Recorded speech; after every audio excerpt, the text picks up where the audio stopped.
እሱ ፓርት እንድታወራልኝ ነው የፈለኩት። ጳውሎስ ክርስቲያን ነው ክርስቲያን አይደለም? ጳውሎስ ክርስቶስን ያምናል፣ ክርስቲያን ነው እኮ። ክርስቲያን ነው አይደል?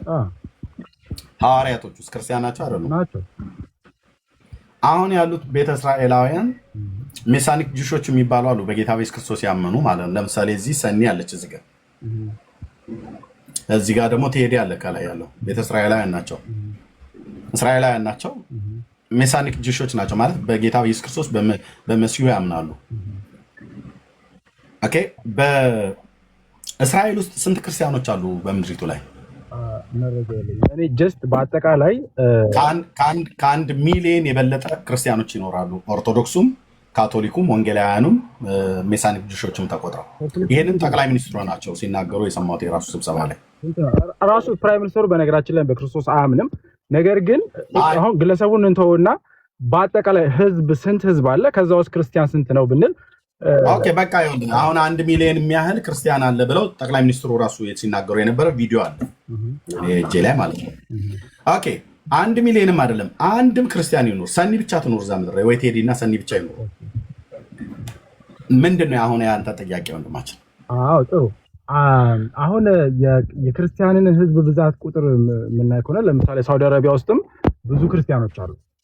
እስላም ሀገሮች ውስጥ ብዙ ክርስቲያኖች አሉ። ቻይና የኔ የሉም አላልኩም፣ ኢራን ውስጥ ሁሉ አሉ። አሁን ያንተ ጥያቄ ከእስራኤል ጋር በተመለከተ ምንድን ነው? ስለዚህ አሁን እስራኤል ውስጥ ለእግዚአብሔር አንድም ክርስቲያን ብትኖር ለእግዚአብሔር ብቻ አይደል፣ እኛም እንደ ክርስቲያን የአንድ ነፍስ ለእኛ ማተር ያደርጋል። ትክክል ነው። ያ ምንም ጥያቄ የለውም። ግን በአጠቃላይ ተወስዶ ማጆሪቲ ክርስቲያን ባልሆነበት ሀገር ላይ እንደ ክርስቲያን ሀገር ተወስዶ እስራኤል ለነዚያ ክርስቲያኖች ልንከራከር እንችላለን። ትክክል ነው፣ ይገባል። ነገር ግን እነሱ ክርስቶስን አይቀበሉም። ራሱ ፕራይም ሚኒስትሩ ክርስቶስን የማይቀበል ሰው ነው። በቅርብ ጊዜ አሁን በጣም በቅርብ ጊዜ ማለት ነው ክርስቶስ እኮ የሆነ ግለሰብን ሰው ጠርቶ ከዛ ግለሰብ በላይ አቅም ያሌለው ሰው ነው ብሎ ሲያንቋሽሽ ነበር ራሱ ፕራይም ሚኒስትሩ ማለት ነው። ስለዚህ እንደ እስራኤል ብለን እንደ ክርስቲያን ለነሱ መመጎስ ሳይሆን ለነዚያ ክርስቲያኖች እዛ ለሚኖሩ ክርስቲያኖች ልንጮህላቸው ልንሟገትላቸው ይገባል። እንደ ክርስቲያን ግን በአጠቃላይ እንደ ህዝብ እነሱ እስራኤሎች ስለሆኑ ብቻ ሳይሆን ማንኛውም ዓለማችን ላይ ያለ ህዝብ በሚኖርበት ቦታ ላይ እዚህ መኖር አይገባህም፣ ልትፈናቀል ይገባል ምናምን ተብሎ ከተባለ ያ ትክክል አይደለም። እሱንም ልንቃወም ይገባል። ሪጋርድለስ ኦፍ ዜር ከሃይማኖታቸው አስተያየት ውጪ ማለት ነው። ክርስቲያን ሆኑ አልሆኑ ማለት ነው። ለነዛ ሰዎች ፋይት ልናደርግ ይገባል። ይሄ ፍትህ ነው። ለፍትህ ፋይት ማድረግ አለብን። ክርስቲያን ሆነ አልሆነ ለክርስቲያኖቹ ነው እንጂ ፋይት ማድረግ ያለብን ይሄ ክርስቶስን ላልተቀበለ አይሁዳዊ ለሆኑ ለነሱ ፋይት ማድረግ የለብን። ምክንያቱም እነሱ ጌታችንን ስለማይቀበሉ ነው። ያንተ ዋናው ማለት ነው። እሱ ሳይሆን የኔ እይታ ማለት ነው። በአጠቃላይ እነዚህን ሰዎች እንደ ክርስቲያን እስራኤል የምትባለውን ሀገር እንደ ክርስቲያን ባይብልን ቤዝ በማድረግ ልንደግፋቸው ይገባል የሚል አመለካከት ስላየሁኝ ነው። ያ አመለካከት ትክክል አለ። ማጋን ያየው እኔ ጋር ወይስ ሌላ ቦታ ነው ያየው? ኖ አንተ ጋር አይደለም ያየው። በአጠቃላይ እየተናፈሰ ስለሆነ እኔ ጋር ያየውን ብቻ ተናገር። ሌላ ቦታ ያየውን እዛው ጋር እነኛ ያየህበት ቦታ ነገራቸው። እዚህ እኔ ጋር እስራኤላውያን በሙሉ እንደ ክርስቲያን አላየሁም። ኦኬ በጌታ የሚያምኑ አሉ። አዎ በጠቅላይ ሚኒስትሩ አፍ ራሱ እንኳን እሳቸው የተገኙበት እንደውም የሳሙኤልን መጽሐፍ ጠቅሰው ስለ ንጉስ ዳዊት እና ስለ አስገደለው ስለ የቤርሸባ ባል ኦሪዮ ስለሱ ተናግረው የዛሬ 3000 ዓመት የነበረ እዚህ ባለውበት ከተማ ብለው እሳቸው የተናገሩት ላይ ክርስቲያን ዛሬ ክርስቲያን ዩናይትድ በእስራኤል 1 ሚሊዮን በላይ የሚሆኑ አሉ ብሏል። የእስልምና ሃይማኖትና የጁዳይዝም እምነት የክርስትና እምነት በምድሪቱ ላይ አለ፣ ሶስቱ እምነት ማለት ነው። ኦኬ እሺ ጠቅላይ ሚኒስትሩ ጌታን አላመኑም። ከአንድ ግለሰብ እኩልም አወዳደሩት። ስላወቁት ነው ጌታን እንደዚህ ያወዳደሩት ወይስ ስላላወቁት ነው ጠቅላይ ሚኒስትሩ እንደዚህ ያወዳደሩት? ወንድማችን ስለማመን ነው። ስላላወቀ ነው። ክርስቶስን አላወቀ ስላላወቀ ነው። አየህ ባለማወቁ ደግሞ አትፍረድበታ። ኦኬ ባለማወቁ አትፍረድበት። ባለማወቁ አትፍረድበት። ባለማወቃቸው አልፈረደባቸውም፣ አባቱ የሚያደርጉትን አያውቁምና ይቅር በላቸው ነው ያለው። ቅዱስ ጳውሎስም ቆሮንቶስ ላይ ሲናገር አውቀውትስ ቢሆን ኖሮ የክብርን ጌታ ባልሰቀሉት ነበር ይላል። አየህ፣ ስላላወቁት ነው እንጂ ቢያውቁት ኖሮ መሲሁን ይቀበሉ ነበር። ግን ያላወቁት ለምንድን ነው? አንድ የተጻፈው የሚፈጸም ዘንድ ስለሚገባ ነው። ሁለተኛም ደግሞ ከእግዚአብሔር ቃል የራቀ ነገር ስላላቸው ነው። ይህንን አስቀድሞ ተናግሯል። ስለ ፍትህ ግን ካነሳ እነሱ ጌታን አይቀበሉምና ስለዚህ ለእነሱ ልንሟገትላቸው አይገባም ብሎ የሚለውን መልስ እኔ እስኪ አንድ ነቢይ ጠቅሼ ልንገርህ። ዳንኤልን ታውቀዋለህ አይደል? ነቢዩ ዳንኤል የት ነበር የነበረው?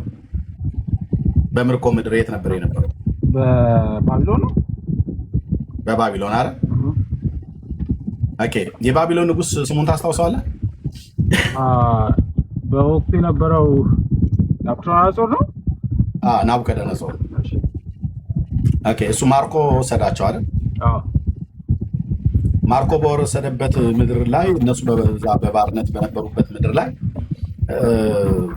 በኋላ ላይ እግዚአብሔር ለናቡከደነጾር ህልም አሳየው አይደል?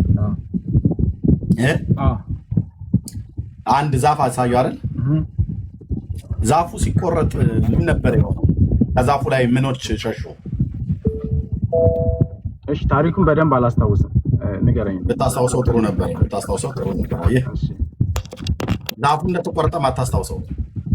አስታውሳለሁ።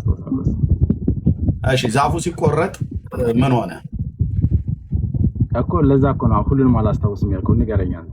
ለመማር ነው በነገራችን ላይ ልሞግትህ አለም የመጣሁት። አይ እኔ ችግር የለም። እኔ የሚሞግተኝም ሰው ነው ፈልገው፣ ግን ያው ታች በኮሜንት የሚሳደቡ አይነት ሰዎች ናቸው እንጂ እኔ ገብቶ የሚሞግት ሰው ነው እንደውም የምፈልገው እኮ። ግን ጥያቄ የሚጠይቅ ሰው ካለ መብቱ ነው።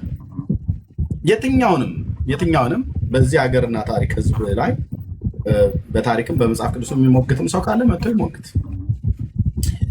ግን ምን ሆነ? ወንድማችን በዳንኤል ዘመን ናቡከደነጾር አንድ ዛፍ አየ አይደል? ዛፉን ቁረጡት የሚል እና ዛፉም ተቆረጠ። ሲቆረጥ የሰማይ አዕዋፍት ከዛፉ ላይ እየተነሱ በረሩ አይደል? ወጡ አይደል? ታስታውሰዋለህ? ያ አሁን አንተ ስትለው እያስታወስኩኝ ነው። ረጅም ጊዜ ሆኖኛል። ለዛ ነው።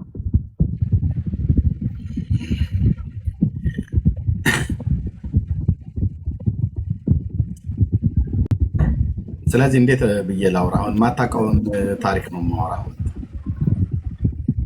እሺ፣ ይህን ታሪክ የሚያውቅ ሰው አለ? ለጠየቀው ጥያቄ ተገቢ ስለሚሆን ማለት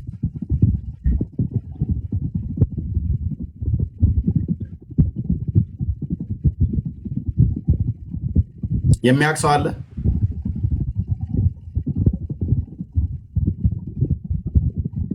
ሌላ ሰው ያለ ሰው ካለ እንዳስገባ ማለት ነው።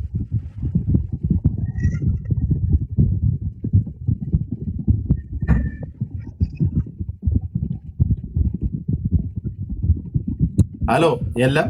እሺ። ትንቢተ ዳንኤል መጽሐፍ ምዕራፍ 4 ላይ ስለ ፍትህ ነው ያወራው። ጠየቀኝ። እኛ ክርስቲያኖች ለሆኑ እስራኤል ውስጥ ለሚኖሩ ለእነሱ ነው እንጂ መሟገት ያለብን። እነሱ ጌታን ስለማይቀበሉ ጠቅላይ ሚኒስትሩ እንደውም ከሆነ ግለሰብ ጋር ኢየሱስን አነጻጽረው ስለተናገሩ፣ ስለዚህ ጠቅላይ ሚኒስትሩ እና ትውልዳቸው ጁዳይዝም እምነት ተከታይ ናቸው። ስለዚህ እነሱ በሌሎች ቢገደሉ፣ በሌሎች ቢነወሩ፣ በሌሎች ቢጠሉ፣ በሌሎች ቢገፉ ለእነሱ ፍትህ ልንቆምላቸው አንችልም ብሎ የሚል አስተሳሰብ ትክክል እንደማይሆን ላሳየ። ለምሳሌ እኛ ሃይማኖት እየመረጥን ዘር እየመረጥን አይደለም ለፍትህ የምንቆመው። ኦኬ። ትንቢተ ዳንኤል መጽሐፍ ምዕራፍ 4 ላይ ከንጉሱ ከናቡከደነጾር በምድር ሁሉ ወደሚቀመጡ ወገኖችና አሕዛብ በልዩ ልዩ ቋንቋ ወደሚናገሩ ሁሉ ሰላም ይብዛላችሁ። ልዑል አምላክ በፊቴ ያደረገውን ታምራቱና ድንቁን አሳያችሁ ዘንድ ወድጃለሁ አለ። ታምራቱ እንዴት ታላቅ ነው! ድንቁም እንዴት ጽኑ ነው! መንግስቱም የዘላለም መንግስት ነው። ሚዩት አድርገው ወንድማችን፣ በኋላ ተነግረኛለን። ግዛቱም ለልጅ ልጅ ነው። እኔ ናቡከደነጾር በቤቴ ደስ ብሎኝ በአዳራሼ ተመችቶኝ ነበር። ህልም አለምሁ፣ እርሷም አስፈራችኝ። በአልጋይም ላይ የነበረውን ሀሳቤና የራሴ ራእይም አስጨነቁኝ። ስለዚህም የህልሙን ፍቺ እንዲያስታውቁኝ የባቢሎንን ጠቢባን ሁሉ ወደ እኔ ገቡ ዘንድ አዘዙ ይላል። እና የዚህንም ጊዜ የህልም ተርጓሚዎችና አስማተኞች የከለዳውያን ቃላተኞች ገቡ፣ ህልሙንም በፊታቸው ተናገሩ፣ ፍቺውን ግን አላሳወቁኝም። በመጨረሻውም የቅዱሳን አማልክት መንፈስ ያለበት እንደ አምላኬ ስም ብልጣሶር የሚባለው ዳንኤል በፊቴ ገባ። እኔም ህልሙን ነገርኩት፣ እንዲህም አልሁት፣ የህልም ተርጓሚዎች አለቃ ብልጣሶር ሆይ የቅዱሳን አማልክት መንፈስ በአንተ ውስጥ እንዳለ ከሚስጥርህም ሁሉ የሚያስቸግርህ እንደሌለ አውቄአለሁና ያለሙትን ህልሜን ራእይን ፍቺውንም ንገረኝ አለው። የራሴ ራእይ በአልጋዬ ላይ ይህ ነበር፣ እነሆ በምድር መካከል ዛፍ አየሁ ይላል። ቁመቱም እጅግ ረጅም ነበር፣ ዛፉም ትልቅ ሆነ በረታም፣ ቁመቱም እስከ ሰማይ ደረሰ፣ መልኩም እስከ ምድር ዳርቻ ሁሉ ታየ ይላል። የዛፉ ማለት ነው። እሺ እህታችን በጣም ቆየሽ፣ እህታች ውረጅ። ኦኬ። ቅጠሉም የተዋበ ነበር፣ ፍሬውም ብዙ ነበር፣ ለሁሉም መብል ነበረበት። ከጥላውም በታች የምድር አራዊት ያርፉ ነበር፣ በቅርንጫፎቹ ውስጥም የሰማይ ወፎች ይቀመጡ ነበረ። ስጋ ለባሹ ሁሉ ከእርሱ ይበላ ነበር አለ። የሚገርም ነው። በአልጋዬ ላይ በራሴም ራእይ አየሁ፣ እነሆ አንድ ቅዱስ ጠባቂ ከሰማይ ወረደ፣ በታላቅም ድምፅም እየጮኸ እንዲህ አለ፣ ዛፉን ቁረጡት፣ ቅርንጫፎቹንም ጫፎቹንም ቅጠሎቹንም አራግፉ፣ ፍሬውን በትኑ፣ አራዊትም ከበታችሁ ወፎችም ከቅርንጫፎቹ ይሽሹ። ነገር ግን ጉቶውን በምድር ውስጥ ተዉት፣ በመስክም ውስጥ በብረትና በናስ ማሰሪያ ታስሮ ይቆይ፣ በሰማይም ጠል ይረስርስ። እድል ፈንታውን በምድር ሳር ውስጥ ከአራዊት ጋር ይሁን። ልቡም ከሰው ይለወጥ፣ የአውሬም ልብ ይሰጠው፣ 7 ዘመናት ይለፉበታል። ልዑልም በሰዎችም መንግስት ላይ እንዲሰለጥን ለወደደው እንዲሰጠው፣ ከሰውም የተዋረደውን እንዲሾመው፣ በሕያዋንን ያውቁ ዘንድ ይህን ነገር ጠባቂዎችን፣ ትእዛዝን፣ ፍርድንም የቅዱሳን ቃል ነው። እኔ ንጉሡ ናቡከደነፆር ይህ ህልም አልሜአለሁ። አንተም ብልጣሶር ፍቺውን አስታውቀኝ። የመንግስቴ ጠቢባን ሁሉ ፍቺውን ያስታውቁኝ ዘንድ አይችሉምና፣ ነገር ግን የቅዱሳን አማልክት መንፈስ በአንተ ውስጥ አለና አንተ ትችላለህ አለው፣ ለዳንኤል ማለት ነው።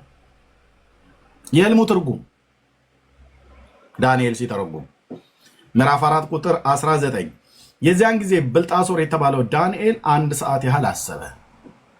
ህልሙን ከነገረው በኋላ 1 ሰዓት ያህል አሰበ። ነብይም ስለሆነ የአምላክን የእግዚአብሔር መንፈስ በላዩ ላይ ስላለ ይሰማል ማለት ነው። እንዲሁ ዝም ብሎ እንደሰማ ፕሪ አይልም። አሰበ። ንጉሡም መልሶ ብልጣሶር ሆይ ህልሙና ፍቺውን አያስቸግርህ አለው። ብልጣሶርም መልሶ አለ፣ ጌታዬ ሆይ ህልሙን ለሚጠሉ ፍቺውን ለጠላቶቼ ይሁን አለው። ትልቅ የነበረው የበረታው ቁመቱ እስከ ሰማይ ድረስ የደረሰው መልኩም እስከ ምድር ድረስ የታየው ቅጠሉም አምሮ የነበረው ፍሬውንም የበዛው ለሁሉም መብልን የነበረበት በበታቹም የምድር አራዊት የተቀመጡበት በቅርንጫፎቹም የሰማይ ወፎች ያደሩበትን ያየኸው ዛፍ ንጉሥ ሆይ እርሱ ታላቅና ብርቱ የሆንህ አንተ ነህ፣ ዛፉ አንተ ነህ አለው። የሚገርምህ ነው። ዳንኤል ይናገራል። ታላቅነት በዝተዋል፣ እስከ ሰማይም ደርሷል፣ ግዛት እስከ ምድር ዳርቻ ድረስ ነው። ንጉሡም ከሰማይ የወደደውን ዛፉን ቁረጡት፣ አጥፉም፣ ነገር ግን ጉቶውን በምድር ውስጥ ተዉት፣ በብረትና በናስ ማሰሪያ ታስሮ በመስክ ውስጥ ይቆይ፣ በሰማይ ጠል ይረስርስ፣ 7 ዘመናትም እስኪያልፉበት ድረስ እድል ፈንታው ከምድር አራዊት ጋር ይሁን ያለው ቅዱሱ ጠባቂ ማየቱ ንጉሥ ሆይ ፍቺው ይህ ነው፣ በጌታዬ በንጉሥ ላይ የወረደው የልዑል ትእዛዝ ነው አለው። የእግዚአብሔር ትእዛዝ ነው። ካንተ የበለጠ የበረታ ንጉሥ መንግስት አለ እያለው ነው። ልዑልም በሰው ልጆች ላይ እንዲሰለጥን የሚወደውን እንዲሰጠው እስክታውቅ ድረስ ከሰዎች ተለይተህ ትሰደዳለህ። መኖሪያም ከምድር አራዊት ጋር ይሆናል። እንደ በሬም ሳርም ትበላለህ፣ ገደዳለህ፣ በሰማይ ጠልም ትረሰርሳለህ። 7 ዘመናትም ያልፍብሃል። የዛፉንም ጉቶ ይተዉት ዘንድ ማዘዙ ስልጣን ከሰማይ እንደሆነ እስክታውቅ ድረስ መንግስት ይቆይልሃል አለው። ኪፕ ተደርጎ ይያዝልሃል፣ ግን እስከዛ ድረስ ከነ ቡሬ ጋር ሄደህ ሳር ትበላለህ። ዘመናት ንጉሥ ሆይ ስለዚህ ምናልባት የደህንነትን ዘመን ይረዝም እንደሆነ ምክሬ ደስ ያሰኘህ፣ ኃጢአትን በጽድቅ በደልህም ለድሆች በመመጽወት አስቀር። ይህን ሁሉ በንጉሱ ናቡከደነፆር ላይ ደረሰ። ከ12 ወር በኋላ በባቢሎን ቤተመንግስት ሰገነት ላይ ይመላለስ ነበር። እርሱም ይቺ በጉልበቴ ብርታት ለግርማዬ ክብር መንግስት መኖሪያ ትሆን ዘንድ ያሰራሃት ታላቂቱ ባቢሎን አይደለችምን ብሎ አለው ይላል። ኦኬ። ከዛ ሰዎች እንዲሰለጥኑ ዋናው ጋር ሄድን። ኦኬ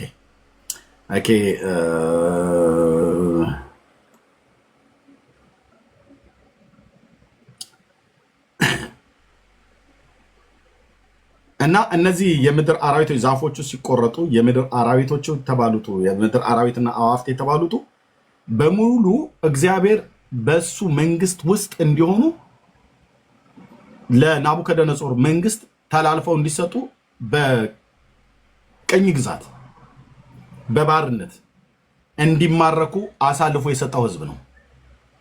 እናስ ግፍንና ጭቆናን ባርነትን ጽኑ አገዛዝን ገዛቸው፣ ራሷ እስራኤልንም ጨምሮ ማለት ነው።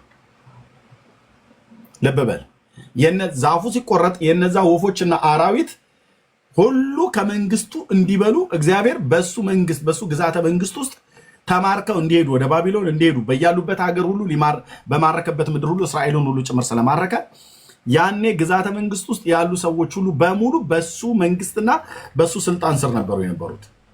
ስለዚህ ደግሞ ተማርከው የተወሰዱ አሉ ወደ ባቢሎን ማለት ነው። ልክ እንደነ ዳንኤል እንደነ ሕዝቅኤል የተማረኩ እንደነ አናንያ አዛርያ የሚመስሉ ተማርከው ይሄዱ አሉ። እና እግዚአብሔር ጽኑ ቀንበር አብዝተህ ጽኑ አገዛዝን እየገዛ ነው። እና የእስራኤልም ልጆች ብቻ አይደሉም ሌሎች አሕዛብ ሁሉ ጭምር ወደ እግዚአብሔር በብርቱ ጮኸዋል፣ ከደረሰባቸው ግፍ የተነሳ ማለት ነው። እና ዛፉ አንተ ነህ። ዛፉ ሲቆረጥ ይህ በአንተ መንግስት ውስጥ ያለ በምርኮ የያዝከው ህዝብ ሁሉ ከአንተ መንግስት ውስጥ ይሸሻል አለ። ለምን?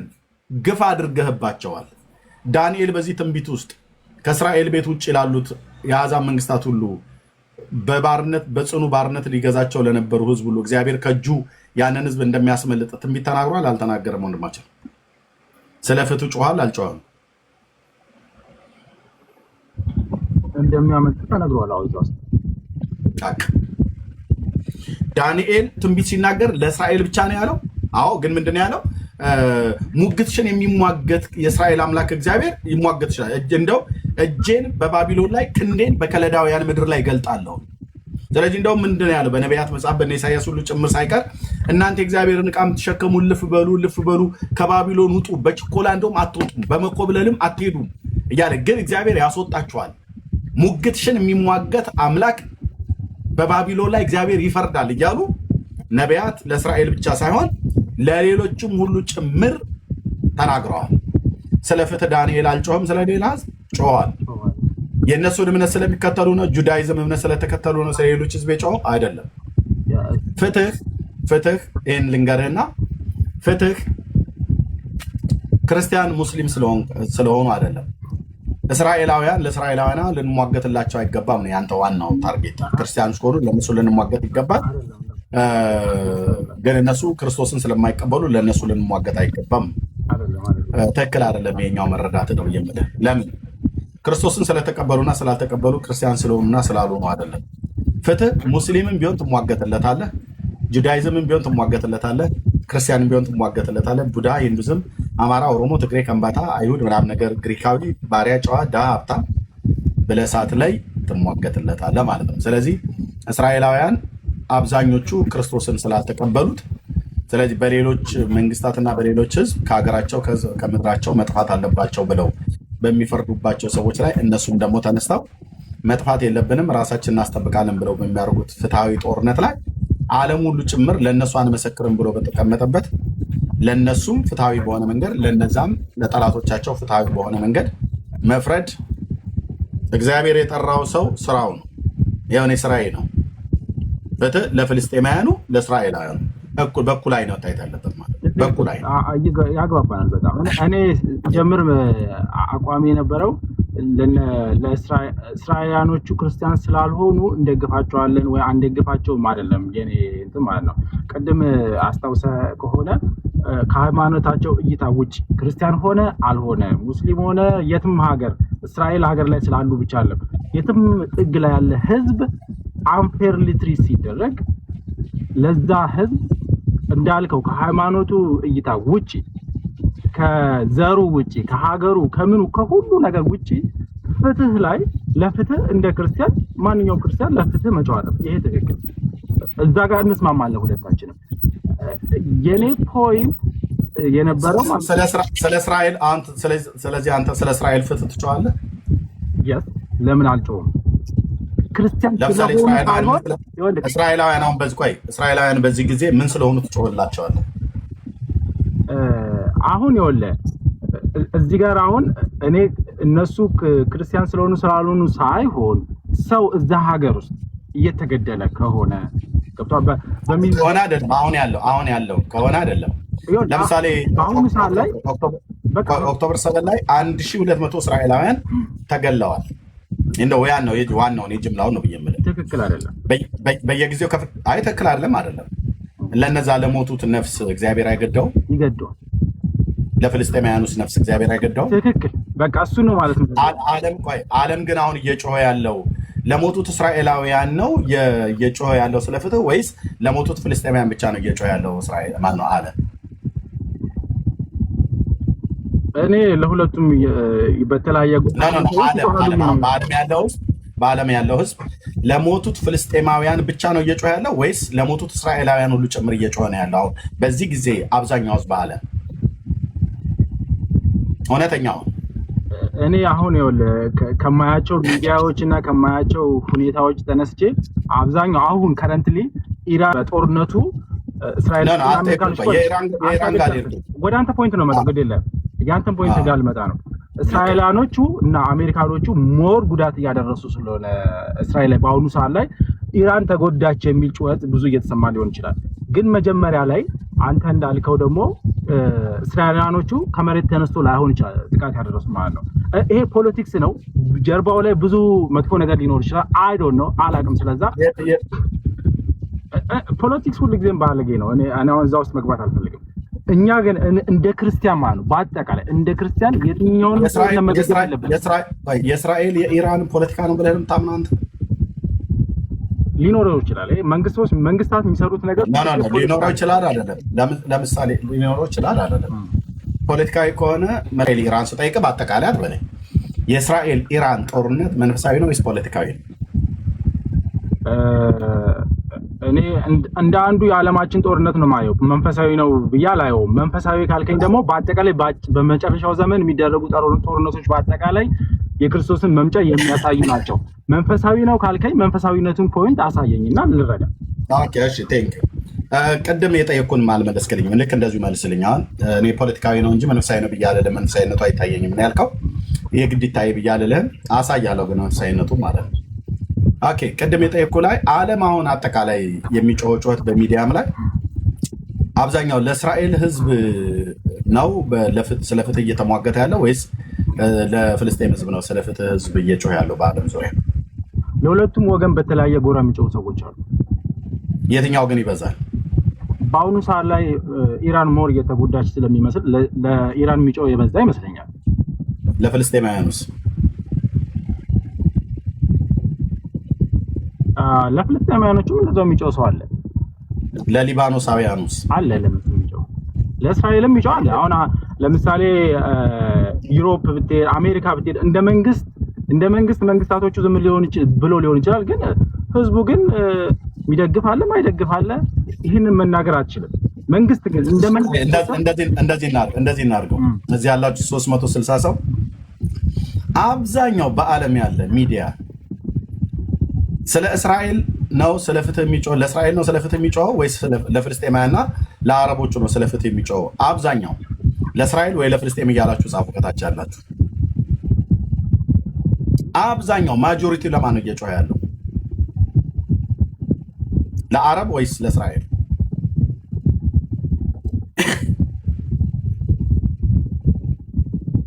አብዛኛው ለማን ነው የሚጮኸው? ለፓለስቲኒያን ነው።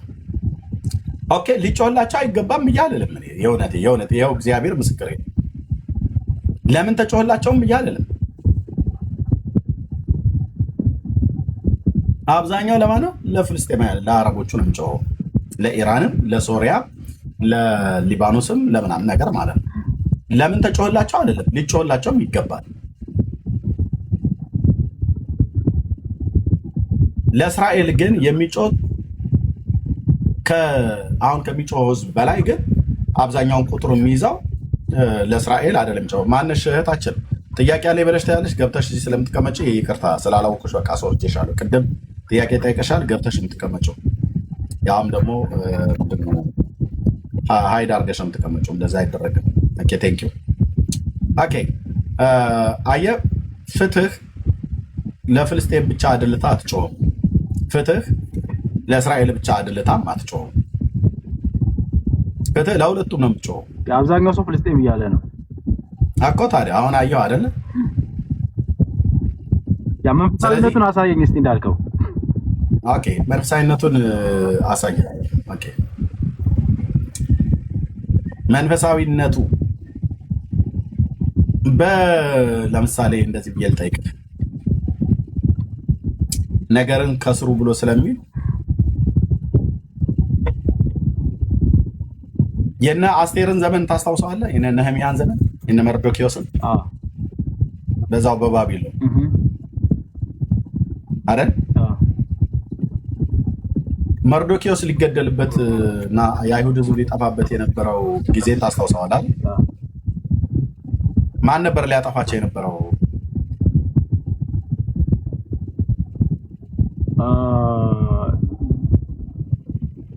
የንጉሱ ባለስልጣኖች መካከል አንደኛው ነው። ስሙን አላስታውስም። ማን ነበር ያ ባለስልጣኑ? ሰው ማን ነበር? ናባ ከታች እየጻፉልህ ነው ስሙን ካወቀው። ሀማ ትክክል ነው። ሀማ አይደል? የት ሀገር ነበር ይኖር የነበረው? እዛው ነው ባቢሎን። የት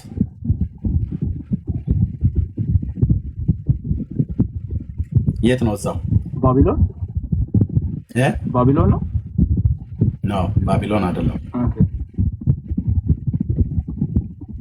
የት ነበር ይኖር የነበረው? እኔ እንጃ፣ ባቢሎን መስሎኝ ነበር። ኦኬ የአሁኗ ኢራን ውስጥ ነው ይኖር የነበረው። ፐርሺያ ማለት ነው። ፐርሺያ ማለት ነው።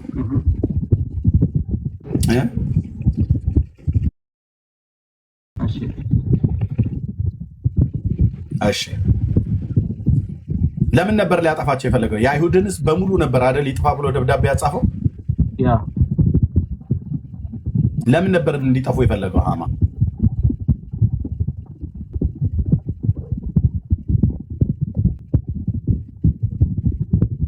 የአይሁድ ሕዝብ ለምንድን ነበር ይጥፋ ብሎ ያለው? ከዛ በምርኮ ምድር ተማርከው ባሉበት ሀገር ላይ መጥፋት አለባቸው ብሎ ደብዳቤ በአገሩ ሁሉ በትኖ በአንድ ቀን ወጥተው አይሁዳውያን እንዲገደሉ እንዲታረዱ ያደረገበት ምክንያቱ ምን ነበር? እግዚአብሔርን ስለሚያመልኩ ነው። እነሱ ነው የሰውየው ምክንያቱ ምንድን ነው?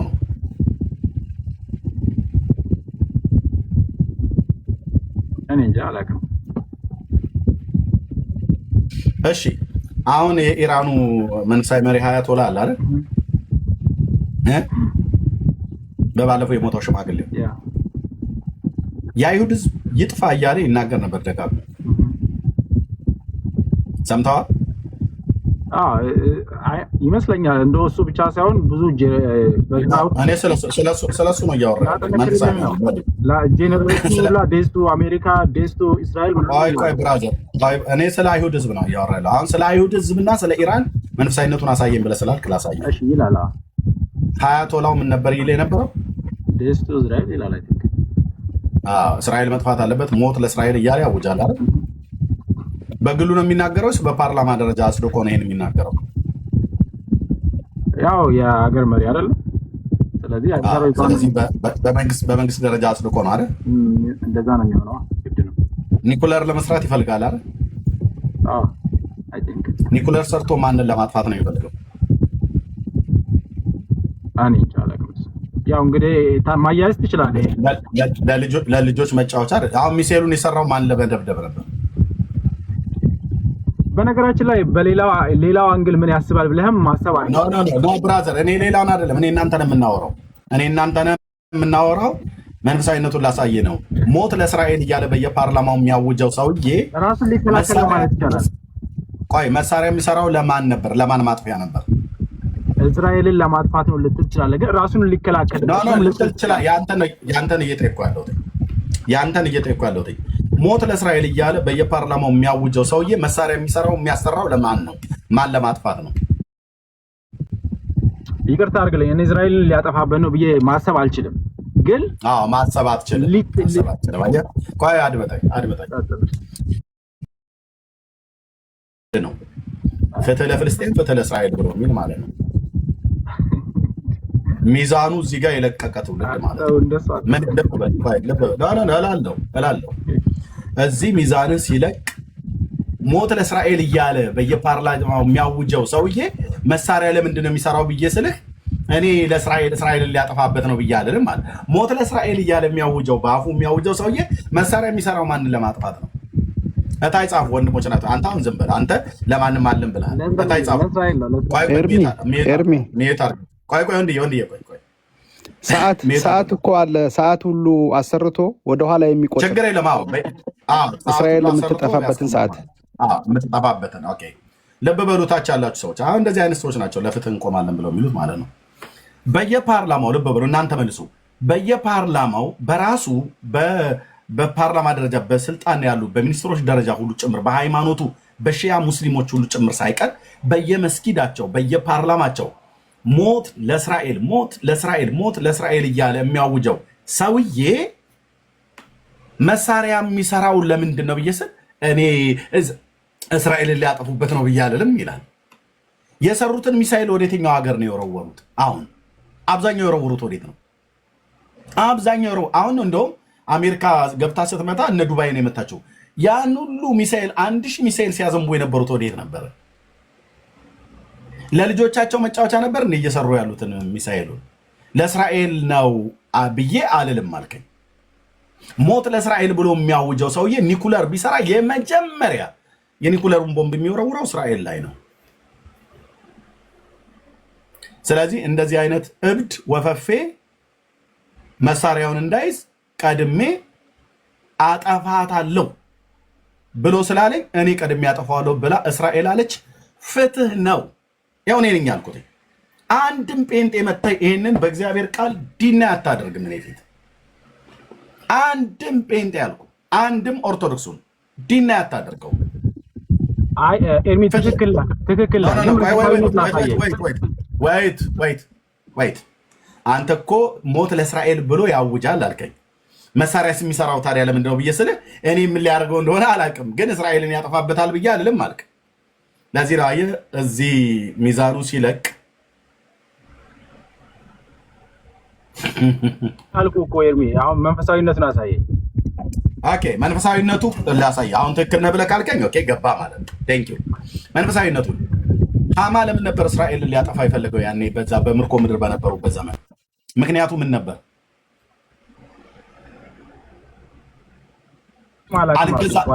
አልገዛም። ለዚህ ነው ታዲያ መጽሐፉን አላነበብከውማ። እኔ እኮ መጽሐፉን ያላነበበ ሰው ነው በጣም እየቸገረን ያለው። እኔ አልተከራከርኩም እኮ መጀመሪያም እያለሁ አልተከራከርከኝም። ችግር የለም ብትከራከረውም ችግር የለም በእውቀት ከሆነ። ስለዚህ ምክንያቱ ምን ነበረ? ሃማ ኦኬ እንደ ምክንያት ያቀረበው ናቡቅ ማነው መርዶኪዎስ በንጉሱ በር ላይ ተቀምጦ ሳለ ሲወጣ ሲገባ አልሰገደልኝም ነው አይደል? ታስታውሳለህ? አስታውስከው?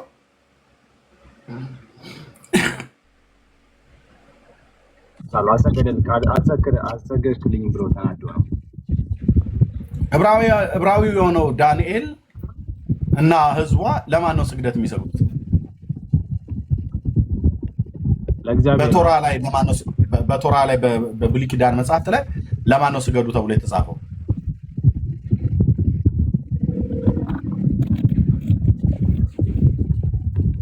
ለማን ነው ስገዱ ተብሎ የተጻፈው?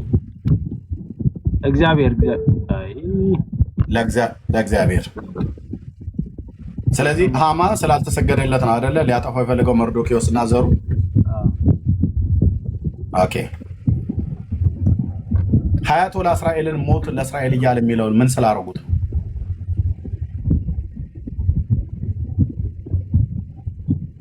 እንጃ አብራራልኝ። እሺ አልበራልህም።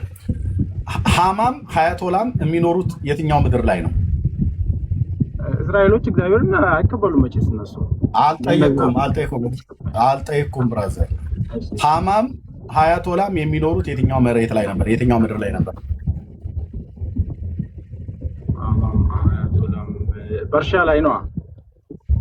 ኢራን ማለት ነው አይደል? የኢራን የምድር ክልል ላይ ገዢ ነኝ ብሎ የተቀመጠው መንፈስ ማን ነው?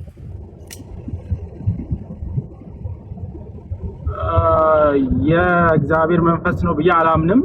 እስራኤሎቹ ቢሆን የእግዚአብሔር መንፈስ ላይ አልጠየቅኩም፣ እባክህ አልጠየቅኩም። በኢራን የምድር ክልል ላይ ገዢ ነኝ ብሎ የተቀመጠው መንፈስ ማን ነው? የእግዚአብሔር መንፈስ ነው ብዬ አላምንም እኮ። የማን መንፈስ ነው ታዲያ? የእግዚአብሔር መንፈስ ካልሆነ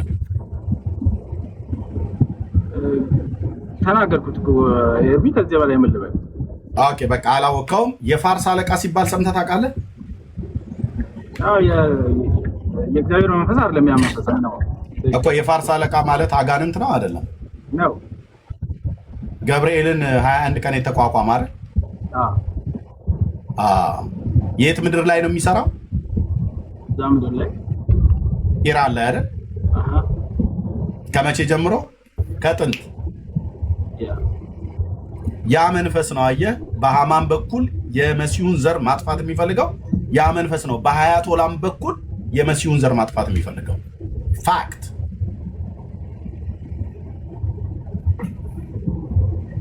ኦኬ እሰጣለሁ።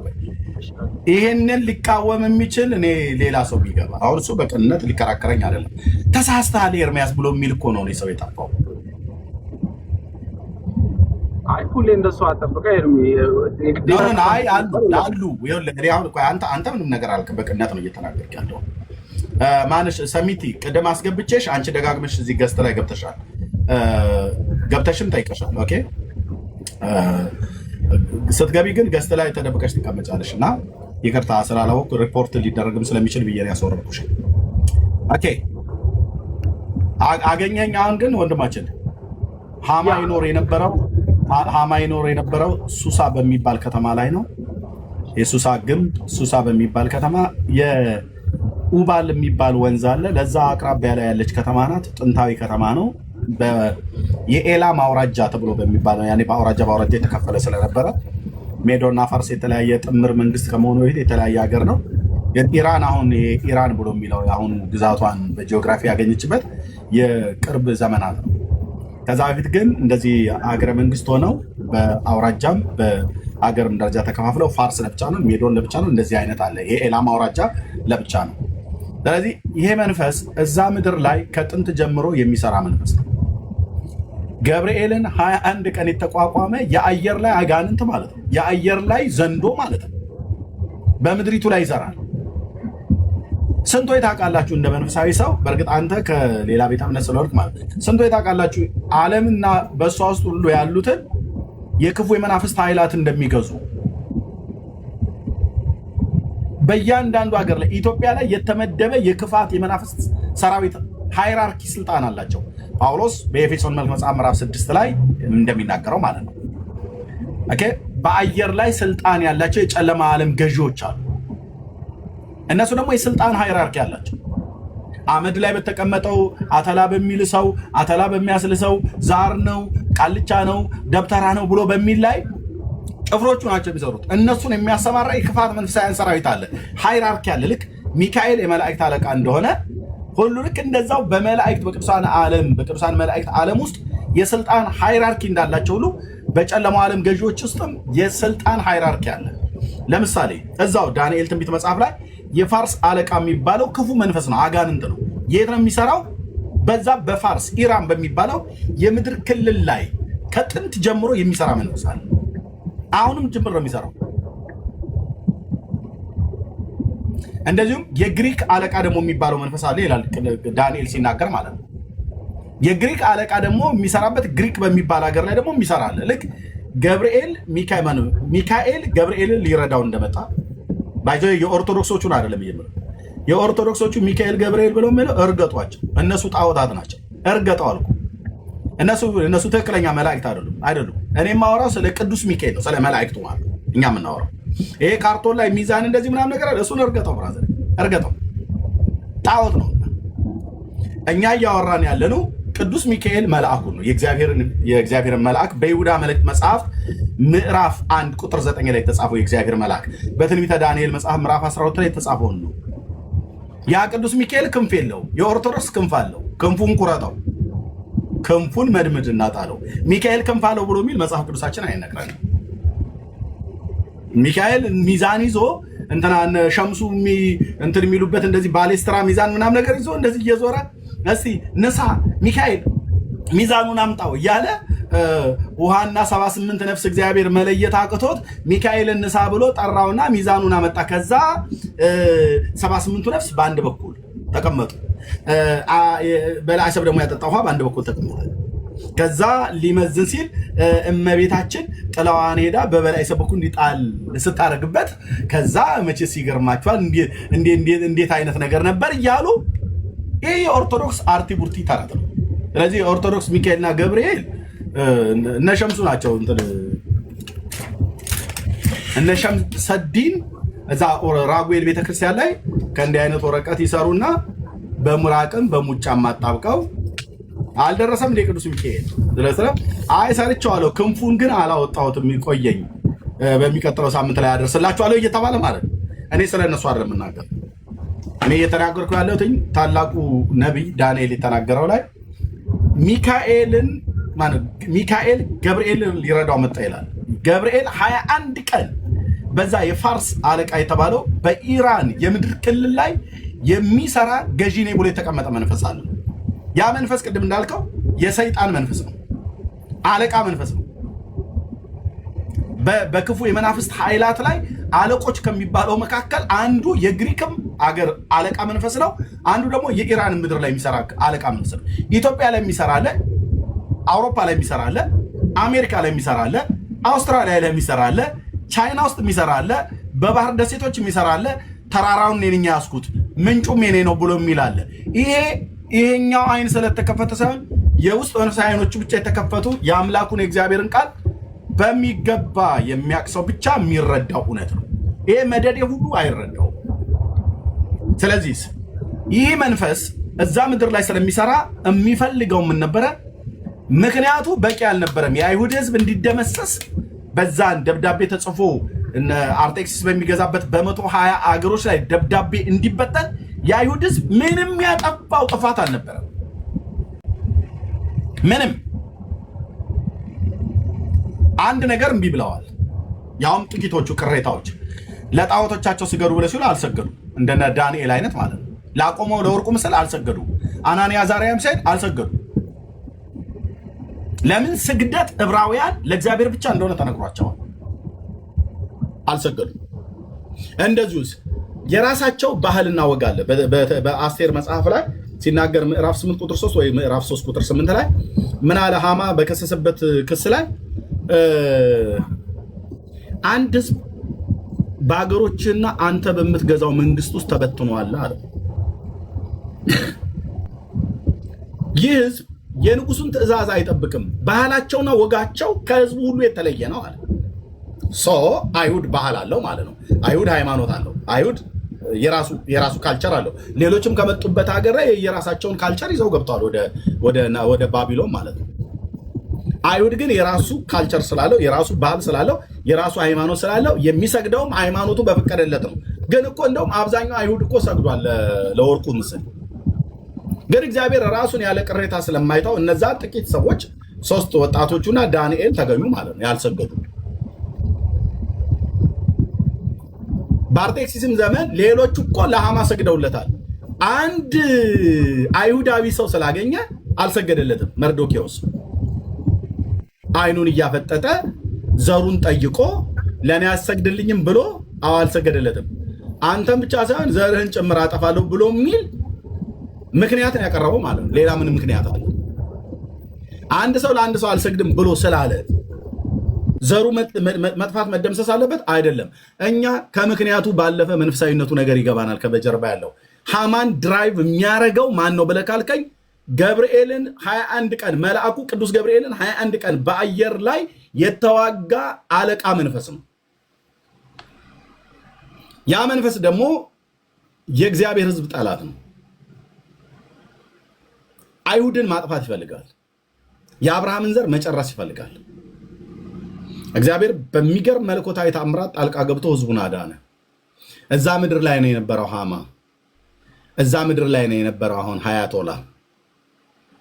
የሁለቱም አጀንዳ የሃማም አይሁድን ማጥፋት ነው፣ ሀያቶላም አይሁድን ማጥፋት ነው። በሁለቱም ላይ ያላቸው አጀንዳ አይሁድን ማጥፋት ነው። ለምን? ምንም ስላደረጓቸው አይደለም። ሀያቶላውን እስራኤልን አጠፋለሁ ብሎ የሚለው ለምንድን ነው? በካርታ ተገናኙ ብለህ እንዳትል የስንት ሺህ ኪሎ ሜትር ርቀት ነው ያላቸው? የስንት ሺህ ኪሎ ሜትር ርቀት። ለምንድነው ታዲያ አይሁድን ማጥፋት የፈለገው? የኢራን መንግስት ለምንድነው አይሁድን ማጥፋት የፈለገው? ምክንያቱ ግልጽ ነው። በፖለቲካ ተገናኝተው በነዳጅ ተጣልተው አይደለም። ለምንድን ነው የኢራን መንግስት የፍልስጤምን የጋዛን ላይ ያሉትን የሐማስን ታጣቂዎች ሚሳኤል አስታጥቆ ወደ እስራኤል የሚያስወረውረው? አይሁድን ለማጥፋት። ለምንድን ነው የኢራን መንግስት የሊባኖስን ሂዝባላ የተባለውን አስታጥቆ እስራኤልን የሚያስመታው? አይሁድን ለማጥፋት። ለምንድን ነው የኢራን መንግስት ለታጣቂ ሺያዎች ሶሪያ ውስጥ ላሉት ሚሳኤል አስታጥቆ እስራኤልን የሚያስደበድበው? አይሁድን ለማጥፋት። ለምንድን ነው የኢራን መንግስት የመን ውስጥ ሄዶ ለሐውቲ የሺያ ሙስሊሞች መሳሪያ አስታጥቆ ወደ እስራኤል የሚያስወረውረው? አይሁድን ለማጥፋት። የዚህ ሁሉ መሳሪያ አቀባይ ነገር ጨማቂ ዘንዶ የት ነው የተኛው? ኢራን ውስጥ። ያ ዘንዶ ማን ነው? በገብርኤል ዘመን ዳንኤል ላይ ገብርኤልን 21 ቀን የተቋቋመ የፋርስ አለቃ መንፈስ ማለት ነው። ይሄ ደግሞ የመሲሁ ዘር ጠላት ነው። አገኘኝ አሁን ወንድማችን፣ መንፈሳዊነቱ ታየህ?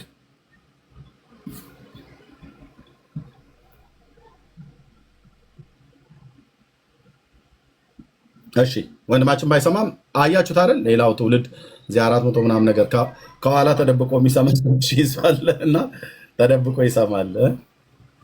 ተደብቆ ይሰማል። ይስማ። ተደብቃችሁም ስሙ፣ ምንም ነገር የለም። በጨለማን ተገና አድርጎ መጥቶ ኒቆዲሞስ የሚሰማ ነበር ተብሏል። ተደብቆ ይሰማል። እኔ ተደብቃችሁ ከምትሰሙ ተደብቃችሁ ከምታዩ ኑ ቅረቡና በእስራኤል ነገረ እስራኤል ማለት ነው። እስራኤል በመጽሐፍ ቅዱስና በታሪክ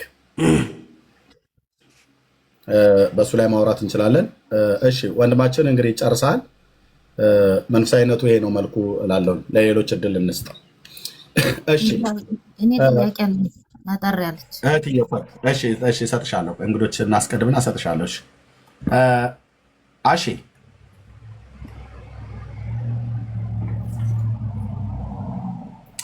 እሺ እድል አልሰጣችሁም። ከአንዴ በላይ መጥራት እድል አልሰጣችሁም። የማነ ነው ኤርሚ እንደምን አለ? እንዴት ነህ? እግዚአብሔር ይመስገን። ተዋወቃለን እዴ ፓስተር ነህ እንዴ? ያ እንደምን አለ? ሰላም ነው ሆይ? እግዚአብሔር ይመስገን። ፓስተር ይሄ ደህና ነህ? ሁሉ መልካም? ጌታ ኢየሱስ ይባረክ። በጣም ደስ ብሎኛል ስላየው። ድምፅህን ለየሁትኝ። አይ ነው እንዴ? ረጅም ጊዜ። እንዴት ነህ? በጣም ደህና። እግዚአብሔር ይባርክ። በእውነት ጸጋውን ያብዛልህ። እንግዲህ ዛሬ ለመጀመሪያ ጊዜ ወደ ቲክቶክ መጥቻለሁ። እንዳለኝም አካውንት አላውቅም ነበር። ልጄ ከፍቶልኝ ስጠይቀው አለ እኮ ብሎ ስልኬ ላይ ያሳየኝ ማለት ነው። የሚገርም ነው። ሰሞኑን በፌስቡክ በዩቲዩብ ላይ የሚጫኑትን አይ ነበር እና በጣም ውስጤ ይቃጠል ነበር። እግዚአብሔር ይባርክ። የምትመልሳቸው የምታስተምራቸው ነገሮች ሁሉ በጣም በዚህ ዘመን በጣም አስፈላጊ ነው። ለብዙዎች እውቀት እየሰጠህ ነው። በተለይ ከአንድ ሰው ጋር የምታደርገው ማን ነው? ያ አንድ ሰው ዲመን ነው የሚሉት ዲመን የሆነ ከሱ ጋር እና እንግዲህ ከዚህ በኋላ በጣም አገኘሃለሁ፣ እከተላለሁ። ቲክቶክም እንዴት መጠቀም እንዳለብኝ ታስተምረኛለህ። የመጀመሪያ ጊዜ ስለሆነ ማለት ነው። ስልክ እኮ አለን አይደል ፓስተር? ሰሞኑን ሞከርኩልህ። አዎ አንድ ጊዜ እንትኑ እንዳየው ሞከርኩልህ መሰለኝ።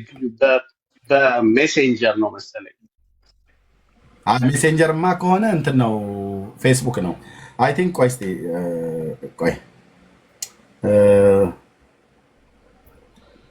አይ ቲንክ ሴቭ ያደረኩት ይመስለኛል። አንዴ ቆይ ፓስተር የማነ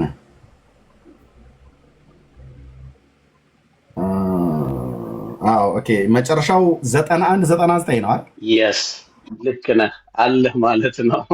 አለ እንዴት መሰለኝ። በቃ እንደዋወላለን። በጣም ደስ ይላል። እግዚአብሔር ይባርክህ። የመጨረሻ ትንሽ ልበል ብዙዎች እንግዲህ እንዳልይዝ። ኧረ በደምብ ቆይ ላስተዋውቅህም። ያው ሚስኮል አድርጌልሃለሁ ዋትሳፕ ላይ። እሺ ሚስኮል አድርጌልሃለሁ ዋትሳፕ ላይ። እሺ ፓስተር የማነ ማለት ፓስተር ነው። እኔ ጌታን በተቀበልኩበት ጊዜ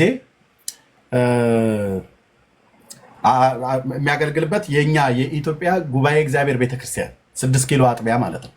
አሴምብሊ ቸርች እኔ ከኦርቶዶክስ መጣ ጌታን ተቀብዬ መሰረታዊ ክርስትና ትምህርት ውስጥ የተማርኩበት ነው። አይ ቲንክ እኔም ዙር ላይ መተህ ያስተማርክ ይመስለኛል። አስተምረናል። 27ኛ ዙር የደቀ መዝሙር ተማሪ በነበርንበት ሰዓት ላይ አንተን አስታውሳለሁ።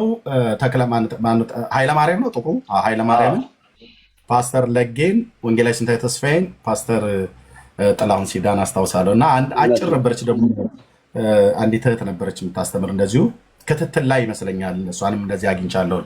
እና ያም ሆነ ይህ የእኛ የኢትዮጵያ ጉባኤ እግዚአብሔር ቤተክርስቲያን የሙሉ ጊዜ አገልጋይ የነበረ ያኔ መሰረታዊ ክርስትና ትምህርት የሚያስተምር የነበረ መሰረታዊ ክርስትና ትምህርት ካስተማሩኝ ሰዎች መካከል አንዱ ነው። የቤተክርስቲያናችን የዛ ቤተክርስቲያን ፓስተር የነበረ ደግሞም እዚህ ቤተ እስራኤል ላይ የሚሰራ አይ ቲንክ ዝርያው ቤተ እስራኤል ላይ ይመስለኛል በአሜሪካ ሀገር ያለ በጣም የተወደደ ወንድም ነው ለማለት ነው። ቴንክ ፓስተር የምትለው ካለ ማለት ትችላለህ። ፎሎ አድርጉት ወገኖች፣ እዚህ ያላችሁ ሰዎች እጅግ ትጠቀማላችሁ። ፎሎ አድርጉት። እንግዲህ እንማማራለን ብዙ ነገር። ለወንድሜ ትንሽ ነገር ማለት ፈለግኩኝ፣ ልመክረው ፈለግኩኝ። ማለት እንግዲህ ህዝቤ እውቀት ከማጣት የተነሳ ጠፍቷል ስለሚል የወንድሜ ችግር አሁን ጥያቄ ያነሳልህ የእውቀት ማጣት ነው። በተለይ ነገረ እስራኤል በሚባለው ነገር ላይ ፈቃደኛ ከሆነ ማለት ካላወቀ ወደ አንድ ሳይድ ሊያደላ ይችላል፣ ጀጅ ሊያደርግ ይችላል። ባለማወቅ ነው፣ አንፈርድም። ግን በደንብ ሲያውቅና ሲረዳ ማመዛዘን ይችላል። እና እንደዛ ስለሆነ ለዚህ ሰው የምመክረው ነገር ይሄንን ነው፣ የመጀመሪያው ማለት ነው። ነገሩ መንፈሳዊ ነው ለተባለው ነገር አዎ መንፈሳዊ ነው በትክክል። አንድ ትንሽ ነገር ልንገርህ ወንድሜ፣ ኢራኖች በዚህ ሰዓት ከእስራኤል ጋር ቢስማሙ በጣም በሰላም የሚኖሩበት እድል ነበራቸው። እንዴት ብዬ ስልህ መጽሐፍ ቅዱሳዊ ስለሆነ ኢሳይያስ ምዕራፍ 45 ላይ ስለዛ ስለ ድሮ ለቀባሁት ቀኝ እጁን ለያዝኩት ነገስታትን ትጥቅ አስፈታ ዘንድ ህዝቡን ሁሉ ላስገዛሁለት ደጆች እንዳይዘጉ በሮቹንም በፊቱ ለምከፍትለት ለቂሮስ እንዲህ ይላል። ቂሮስ ማለት የኢራን ንጉስ የነበረ ነው። በወቅቱ ከባቢሎን ነፃ እንዲወጡ ከረዳቸውና እነ ነህሚያ እስራኤልን ቅጥር እንደገና እንዲሰሩ እግዚአብሔር ከተጠቀመበት ሰው አንዱ ነው። አያውቀውም፣ ግን እግዚአብሔር አስነሳው፣ ቀባው። እና ምን ለምን መሰለህ ከቀባው በኋላ እንዲህ ይላል። ነገሩ መንፈሳዊ እንደሆነ ላሳይ ስለፈለኩ ነው። ኢሳይያስ 45 ላይ በፊትህ እሄዳለሁ፣ ተራሮችን እደለድላለሁ፣ የናስ በሮችን እሰብራለሁ፣ የብረት መወርወሪያዎችንም እቆርጣለሁ። በስምህ የምጠራህ የእስራኤል አምላክ እኔ እግዚአብሔር መሆኔን ታውቃለህ። ሲያስተዋውቀው ለኢራኑ ንጉስ በወቅቱ ለነበረው ለቂሮስ እኔ የእስራኤል አምላክ ልዑል እግዚአብሔር እንደሆንኩ ታውቃለህ ይለዋል። ከስላወቀ ምን ተሰጠው? በስውር በተሰወረ ስፍራ የተከማቸውን ሀብት በጨለማ ያለውን ንብረት ሰጣለሁ። ስለ ባሪያዬ ስለ ያዕቆብ ስለመረጥኩት ስለ እስራኤል አንተ ባታውቀኝ እንኳን በስምህ ጠርቼሃለሁ፣ የክብርም ስም ሰጥቻለሁ ይልና እስራኤል ዛሬ ኢራን ያላት ነዳጅ ሀብት ሁሉ ነገር ለጥፋት የተጠቀመችበት ሚሳኤል የሰራችበት ኒውክሌር የሰራችበት ይህን ሁሉ ያደረገችበት እግዚአብሔር በስውር የተሰወረውን ሀብት ሰጥቻለሁ። እግዚአብሔር ነው በረከትን የሰጣት፣ ቤንዚኑን የሰጣት። ያ ሁሉ ነገር ለምን? ስለ እስራኤል ሲል ነው የተሰጣቸው። ስለዚህ ነገር ግን ይሄን ካላወቅ አታውቀኝም ማለት ካላወቁ ግን ይሄ እንደሆነላቸው ካላወቁ የሚጣሉት መጀመሪያ ከእስራኤል አምላክ ልዑል እግዚአብሔር ጋር ነው። ለዚህ ነው እነዚህ አያቶላ ከመምጣቱ በፊት የነበረው በንግስና ተዳደር በነበረ በዚያን ጊዜ እኔ እነግርሃለሁ፣ በዚያን ጊዜ ህዝቡ የተባረከ ነው፣ ከእስራኤል ጋር አብራ የቆመች ነች፣ በጣም የበለጸጉ ናቸው፣ በጣም በሰላም የሚኖሩ ናቸው። እንደዛ ነበሩ። ነገር ግን ቅድም አሁን ወንጌላዊ ኤርምያስ እየተናገረ እንዳለ ይሄ ክፉ መንፈስ የፋርስ መንፈስ የሚባለው እነዚህን ሰዎች አስነስቶ ለአንድ ዓላማ ነው ይሄን ሁሉም ያደርጋቸው። ለምን? እስራኤልን እንዲያጠፉ። እስራኤልን ለማጥፋት ሲዘጋጁ ደግሞ መጀመሪያ የባረኩህ የማታውቀኝ እኔ ነው ያለው ከእግዚአብሔር ጋር ነው የሚጣላው። መጽሐፍም ስለሚናገር ከእስራኤል ጋር የሚጣላ ይደቃል። በቃ ከነሱ ጋር ከተጣሉ ይደቃሉ። ይሄ ስለሆነ ነው አሁን ችግሩ ሁሉ እንደሆነባቸው። ነገር ግን ቅድም ኤርሚ እንዳለው በምንም የሚገናኙት በድንበር አይገናኙ፣ በጣም ርቀው ነው። በዘርም የአረቦች የአብርሃም ልጆች ሌሎች ነበር መነሳት የነበሩበት አረቦች ናቸው። እነ ሳውዲን እነ ኢሚሬትን ተመልከት። ከነሱ ጋር በሰላም ስለሆኑ በሰላም ሀብታም ሆነው ይኖረው ነበር። ኢራኖችም እንዲመኖር ሲችሉ እምቢ ብለው ለጠላት ሀሳብ ለፋርስ ንጉሥ ስለተገዙ ይሄ ነው ጸቡ። ስለዚህ ባጭሩ ነገሩ መንፈሳዊ ነው ለማለት ነው። እንግዲህ ሌላ ጊዜ በደንብ እናወራለን። ቴንክ ዩ ስለሰጠኝ እድል ኤርሚዬ፣ በጣም እንጫወታለን፣ እናወራለን። ቴንክ ዩ ፓስተር የማነ ጌታ እግዚአብሔር ዘመንን ይባርክ። በጣም ከረጅም ጊዜ በኋላ ድምፅን ስለሰማው ደስ ብሎኛል። አትጥፋ ወገኖች፣ ፎሎ አድርጉት ፓስተርን። እኔ ፎሎ ባክ መልሼልሃለሁ፣ እደውላለሁ። ሚስኮል ደረሰ? ሚስኮሉ ዋትሳፕ ላይ ደርሶኛል። እደውልልሃለሁ። ሴቭ አድርገው፣ እሱ ላይ እንደዋወልና በደንብ እናገለግላለን። እግዚአብሔር አምላክ ይባረክ። ይሄ ጉዳይ ደጋግሜ እንደነገርኳችሁ ከድሮ ጀምሮ አቋሜ ስታንዴ በጣም ጽኑ ነው። በተለይ ይህንን የአምላኬን እግዚአብሔርን ቃል ካወቅኩ ጊዜ ጀምሮ ጌታ ይባረክ። ለሰዎች እግዚአብሔር በሰጣቸው ጸጋ ለተጠቀሙ ሰዎች ሪኮግናይዝ ማድረግ አለብን። አንዱ ፓስተር እሱ ነው። እንግዲህ እኔን መሰረታዊ ክርስትና ትምህርት ካስተማሩኝ ሰዎች ማለት ነው። ይህን መጽሐፍ ቅዱስን ለማንበብ ሀሁ ገና ሲጀምር እግዚአብሔር አምላክ በቤተክርስቲያናችን ያሉ አገልጋዮችን ተጠቅሞ የአምላኬ እግዚአብሔርን ቃል እንደወድ በጥልቀት ብሉይ ኪዳንን አዲስ ኪዳንን እንዳጠና አዳኙን የእግዚአብሔርን ልጅ የዳዊትን ልጅ ኢየሱስ ክርስቶስ መሸያውን የተቀበልኩትን ጌታ ይበልጥ እያወቅኩት እንዲሄድ መሰረት ከጣሉ ሰዎች መካከል አንዱ እሱና ሌሎችም አሉ። ጌታ እጅግ አድርገን እናመሰግናለን። ስለዚህ የእስራኤል ኢራን ጉዳይ ወንድሞች እናቶቼ፣ ማንም ከየትኛውም ቤተ እምነት ይሁን ይምጣና በታሪክና በመጽሐፍ ቅዱስ እዚህ ጋር እንዳስቀመጥኩት ፖስተሩ ላይ እማወራው በሁለቱ ጉዳይ ላይ ነው። እስራኤልን በታሪክ እስራኤልን በጂኦግራፊዋ እስራኤልን በመጽሐፍ ቅዱስ ሊያወራ የሚችል ሰው ካለ ይምጣ። ኦኬ፣ ሊያወራ የሚችል ሰው ካለ ይምጣ። በጂኦግራፊዋ በካርታዋ ማለት ነው፣ በታሪኳ በመጽሐፍ ቅዱስ ብሉይና አዲስ ኪዳን በዚህ ጉዳይ ላይ ምን ይላል? የእግዚአብሔር ሐሳቡስ ምንድን ነው? እንዳልኳችሁ አንዳንድ ሰዎች ቸርች ውስጥ ተቀምጠው እግዚአብሔር እስራኤልን የሚባል ሕዝብ በቃ አውጥቶ የጣለው የተፋው የረሳው ኪዳኑን የዘነጋ እና ምንም እግዚአብሔር አሁን እስራኤል ብሎ የሚልበት አንዳችን ምክንያት እንደሌለው አንዳንዶችም እንዳልኳችሁ ሲናገሩ እንኳን ቸርች ውስጥ ተቀምጠው አገልጋዩ ተብለው ማለት ነው። ይሄ እኔ በፍጹም ከአያቶላ መንፈስ ላይ ይቻላል። ኢየሱስ ይመጣል ብለህ ስትላቸው አዎ ይመጣል ይለዋል። የት ይመጣል?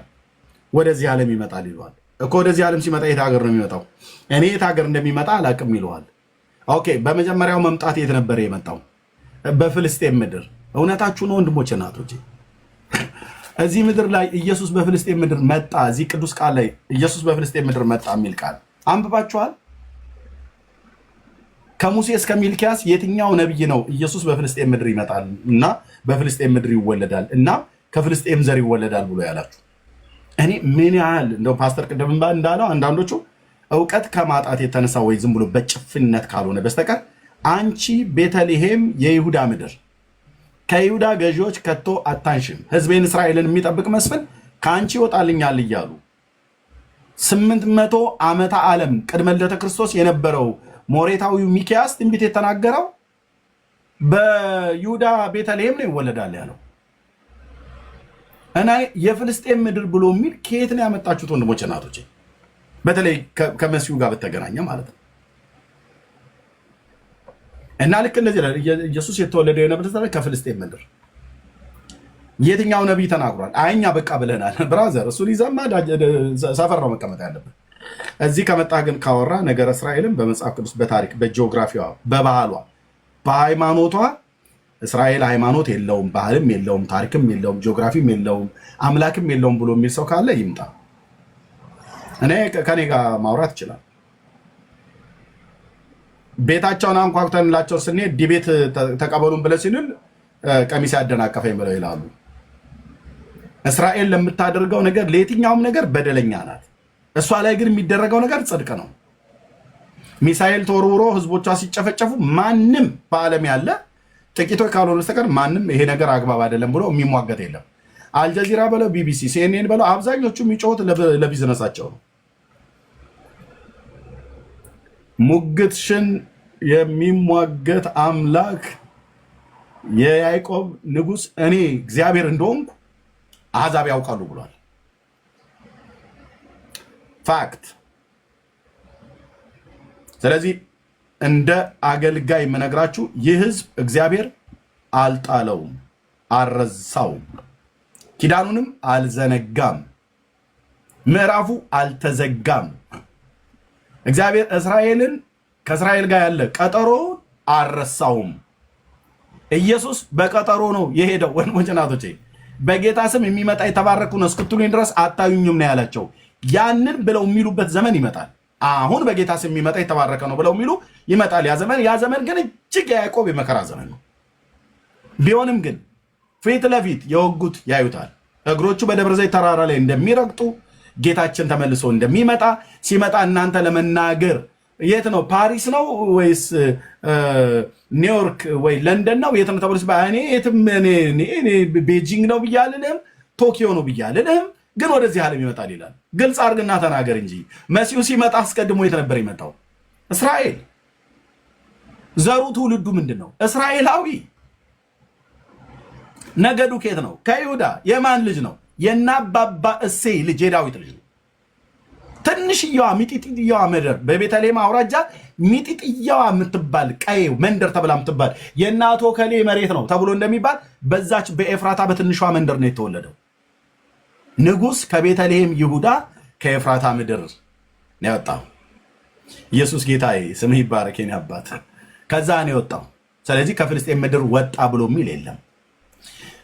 ስሙን ያስኩት ታላቁ ነቢይ ኤርምያስ በምዕራፍ 30 ቁጥር 20 ላይ ሲናገር አለቃቸው ከነሱ ይሆናል፣ ገዣቸው ከመካከላቸው ይወጣል፣ እኔም አቀርበዋለሁ ይላል እግዚአብሔር። እኔም አቀርበዋለሁ። ይህስ ባይሆን ወደ እኔ ሊቀርብ የሚደፍር ማን ነው ይላል። ማንም። ይህስ ባይሆን ማለት የእስራኤል አምላክ መሲሁን ከዳዊት ዘር ባያመጣ ኖሮ አይሁድ በለው አሕዛብ በለው ማንም ወደ እግዚአብሔር አይቀርብም ነበር። ስላመጣው ግን ከአይሁድም ከአሕዛብም በእግዚአብሔር ልጅ በኢየሱስ ክርስቶስ በሞቱና በትንሣኤው አምነው ንስሐና የኃጢአት ይቅርታቸውን ያገኙ ሁሉ በሙሉ በእርሱ በኩል ወደ አብ ይቀርባሉ።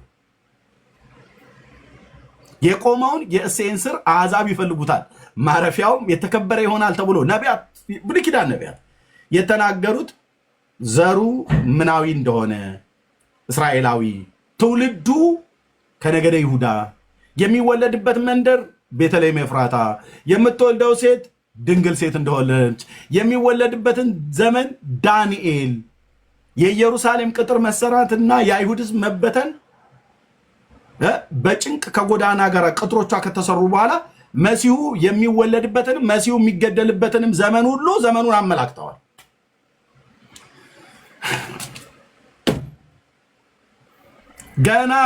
ገና እስራኤል የተስፋውን ቃል ሲሰጣቸው እግዚአብሔር በእነዚህ ታላላቅ ነቢያት በኩል ጌታ ተናግሯል። ስለዚህ ከፍልስጤም ምድር ነው የተወለደው ብላችሁ አማረልን ብላችሁ ሶሻል ሚዲያም ላይ ሁሉ አማረልን ብላችሁ መድረክ ላይ ራሱ ፑልፒት ላይ እንደኔው የመድረክ አገልጋይ የሆናችሁ ጌታ ለማገልገል እድል ሲሰጣችሁ ፑልፒት ላይ ወጥተህ መጽሐፍ ቅዱስ ዘርግተህ እንኳን ለጌታችን ለኢየሱስ ክርስቶስ የልደት በዓል አደረሳችሁ፣ የዛሬ 2000 ዓመት ኢየሱስ በፍልስጤም ምድር ተወልዷል ብለህ ስትለኝ አንቄ ባወርድ ደስ ባለኝ። ከመድረክ ላይ አንቄ የትኛው ነብይ ነው በፍልስጤም ምድር ተወለደ ብሎ የሚለው? የትኛው ነብይ ነው ያለው? እኔ በማገለግልበት ቸርች እንደዛ ብለህ ብትል አለ ፓስተርም ስላለ ማለት እኔ በምገለገልበት ቸርች እንደዛ ብለብተን አስተካክል ነው የምልህ። አስተካክል ካልሆነ ይቅርብን። ያንተ አገልግሎት እየዋሻ አታገለግልም። ውረድ ነው መባል ያለበት። በይሁዳ ምድር አስብልሃለሁ። በይሁዳ ምድር በቤተልሔም ሚኪያስ እንዳለው ማቴዎስ እንደጻፈው አሁን እንደዛ ነው። በፍልስጤም ምድር ይለኛል። የቱኛው ጋር መጽሐፍ ጋር ነበባችሁት? የለም። አየህ፣ ኢየሱስ በፍልስጤም ምድር ተወለደ ብለው ያሉት እነማን ናቸው? አረቦች፣ ኦቶማን ቱርክ። እንግሊዝ መሬቱን በያዘችበት ጊዜ ለማስወራት ሆን ብሎ እስራኤል የሚባል ሀገርና ህዝብ ታሪክም ባህልም እንደሌለው ተበትኖ በቃ የጠፋ እግዚአብሔር የረሳው በምድር ዙሪያ ተበትኖ የተረገመ ህዝብ ተብሎ የሚባል ማለት ነው። ብራዘር፣ የእግዚአብሔርን የልቡን ሐሳብ አላወቃችሁም። ከእስራኤል ጋር ያለው ቀጠሮ ጽኑ ነው። 70ኛው ሱባኤ ገና አለ። ፓክዶ ነው። 7 ዓመት አለ ገና ፓክድ የሆነ ዳንኤል የተናገረው በመሃል ላይ መሲሁ ሞተ። ቀጥሎስ አሁን ፓክድ ሆኖ የተቀመጣለ ያልተከፈተ ገና የሚከፈት 7 ዓመት አለ። እግዚአብሔርና እስራኤል፣ እግዚአብሔር ማነው? መሲሁና እግዚአብሔር ሐሰተኛው መሲህ ማለት ነው የሚገናኙበት ዓለም የሚያየው ማለት ነው። ስለዚህ ያለማወቅ ከሆነ ችግር የለውም፣ በእውቀት ይቀናል። በፍልስጤም ምድር ተወለደ ብለው የሚሉ ሰዎች ቪዲዮ ላይ አይቼ እኔ በቃ አፒታይቴ ነው የምዘጋው። አትዋሽ። በቃ ፓስተርም ሁኑ ወንጌላውያን ሁኑ ነቢያትም ሁኑ ማንም አትዋሽ። ኢየሱስ በፍልስጤም ምድር ተወለደ የሚባል ነገር የለም። ኦኬ፣ የለም። ልክ በታናክ ላይ በዘፍጥረት መጽሐፍ ምዕራፍ 20 ላይ የጌራራ ንጉሥ አቤሜሌክን እሱ ጋር የፍልስጤም ምድር ብሎ የሚል አለ። ካልሆነ በስተቀር ፍልስጤም እንደ ሀገር እንኳን ሀገር ተብሎ እንኳን አልተባለም። ራስ ገዝ ነበር። ጋዛ፣ አሽኬሎና፣ አዛጦን፣ አቃሮንና ጌት በኢያሱ መጽሐፍ ምዕራፍ 13 ላይ የሚናገር ይሄ ነው። እንደውም ያልተወረሰች ምድር ገና ቀርታለችና አንተ በእድሜ ሸምግልሃል ብሎ አለው ጌታ። ስለዚህ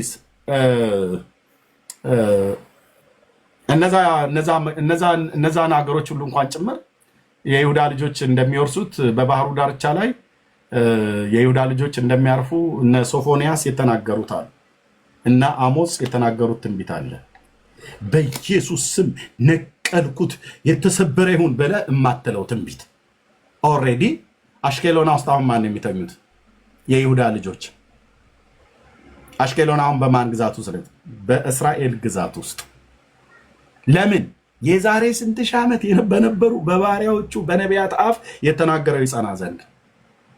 አሁን ብቻ ቀረች ጋዛ። አዛጦንስ ተወጣለች።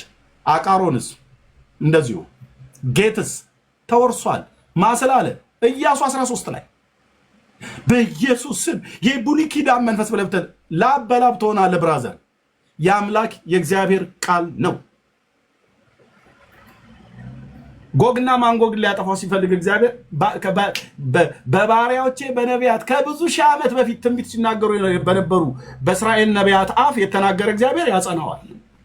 ከብዙ ሺህ ዓመት በፊት የተነገረው ትንቢት ቃል አይደለ የጸናው በዳዊት ቤት ብላቴናው ኢየሱስ ክርስቶስ እንኳን ሲወለድ።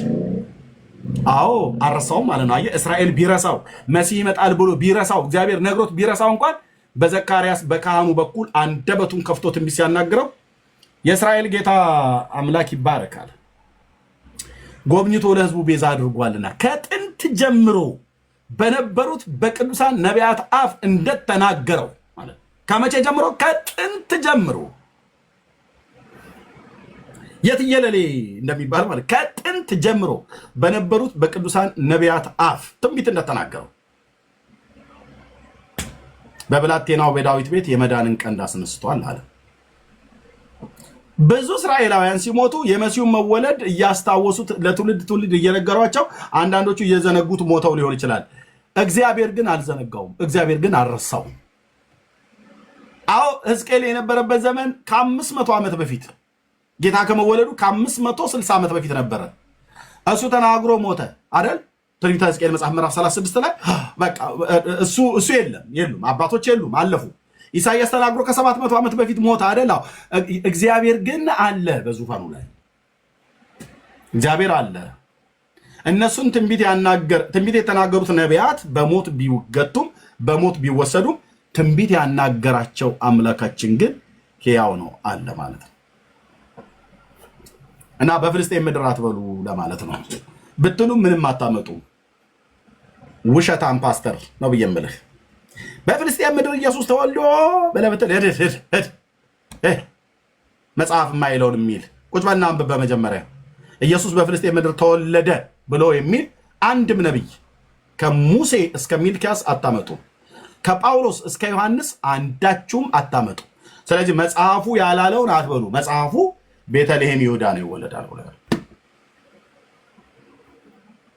ግልጽ ነው፣ ግልጽ ነው። ለዚህ ቃል ታማኙ ለተጻፈው ታማኙ ነው። ኦኬ ኢየሱስ ዘሩ የአብርሃም ዘር ነው የተባለ የፍልስጤም ዘር አልተባለ። ዘሩ አይሁዳዊ ነው ማለት እስራኤላዊ ሰው ነው። ጌታ በሰውነቱ እስራኤላዊ ጁሽ እነዚህ ቀጥቃጭ እነዚህ ቡዳ ምናምን ብለም ትላችሁ የነሱ ዘር ነው። ጂኑ አለበት። ያንተ ዘር እንኳን ቡዳ አልተባለም። ብራዘር አይባልም እኮ ወንድሞቼ እናቶቼ። እሺ ፓስተር አይባልም፣ እንደዚህ አይባልም። እና እግዚአብሔር ይባረክ። ቴንክ ዩ። እሺ ጥያቄ ያለው ሰው ካለ መቀበል እንችላለን። ኦኬ ገስት የላካችሁ ሰዎች ጥያቄ ያላችሁ ሰው ካላችሁ አንዳንድ ቁጥር ጽፉልኝ። ናይስ ነው። እሺ ዳዊት yes sir ጥያቄ መጠየቅ ይቻላል? ከየት ቤተ እምነት ነው? ትችላለህ። ከተሐድሶ። ከየት ቤተ እምነት ነው? ከተሐድሶ። የትኛው ህብረት ላይ? አማኑኤል። አማኑኤል ምን? አማኑኤል ህብረት። ኦኬ ከቤተክርስቲያን ማለት ነው። እሺ ጥያቄ አለ? ያው በእስራኤል በታሪኳና በመጽሐፍ ቅዱስ እያልን ነው። ያው አሁን ስለ እስራኤል እየተናገርክ ነበር እና እሺ እንግዲህ በዜግነት እስራኤላዊ ያልሆነ እንዴት ነው የአብርሃም ልጅ መሆን የሚችለው? የአብርሃም ልጅ መሆን የሚችለው በዜግነት በክርስቶስ ኢየሱስ በማመን እስራኤላዊ ያልሆነ።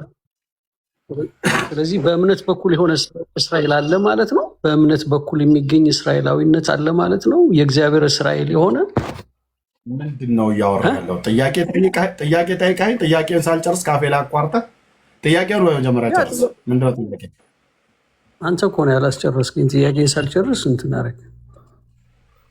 ጥያቄ አሁን ኦኬ፣ አንተ አሁን ስለ እስራኤል ስለ ዜግነት ነው እያወራ ያለው። የሆነ ጂኦግራፊ ላይ ስላለች ሀገር ነው እያወራ ያለው። ግን መጽሐፍ ቅዱስ ከዛ አለች የለችም ጂኦግራፊ ላይ አለ። ያው እሱ ስላለች እኮ ነው ቤንጃሚን ኔታንያሁ እንደዚህ ነው ማስመሰክራችሁ አለች እንድትሉ ማለት ነው። እንዴት ዓለም ላይ ያለች ሀገር አይደል? አንድ ሀገር ናት። የጂኦግራፊዋን እስራኤል የለችም ብለው ለሚሉም ሰዎች ጭምር ለእነሱ መልስ ነው። አንተ ካመንክ ጥሩ ነው፣ ካላመንክ ግን ያው በእንደዚህ በአፍ ትመሰክራለህ ማለት ነው። እና አሁን አንተ እንደምትለው አንተ የምድሪቱን ልታመን ትችላለህ፣ ጂኦግራፊ ላይ ያለችውን እስራኤል። ግን ጂኦግራፊ ላይ እስራኤል የምትባል የለችም ብለው ለሚሉ ለእነሱም ሁሉ መልስ ሲሆን ዘንድ አንተ ጥያቄ ቀጥል። ኦኬ። ስለዚህ ሌላ እስራኤላዊነት እንዳለ ደግሞ አዲስ ኪዳን ይናገራል እና ኢንፈሲስ የሚሰጠው በደንብ አዲስ ኪዳን በእግዚአብሔር ስለ እግዚአብሔር እስራኤል ነው የሚያወራው አዲስ ኪዳን ማለት ነው። እና በአብርሃም በኩል ስለሚገኝ ለምሳሌ አብርሃም አባታችን ብለን ጥያቄ ነው የምጠይቀው ወይስ ምንድን ነው የምትለው? አዎ ጥያቄ። ቀደም የአብርሃም ልጅነት በስጋ በኩል ካልሆነ የአብርሃም ልጅነት በምን ይገኛል ብለህ ስትል ይህን ጥያቄውን የተረዳው መስሎ ልመልስልህ ስል ጥያቄን አላቋረጥከኝም አልከኝ። ማን አቋረጥከኝ አልከኝ። አሁን ደግሞ ጥያቄ አይደለም የምጠይቀው ማብራሪያ የምሰጠው። ጥያቄ አለህ? እሺ ያ ጥያቄ እሱ ነው። ስለዚህ ስለ ጥያቄ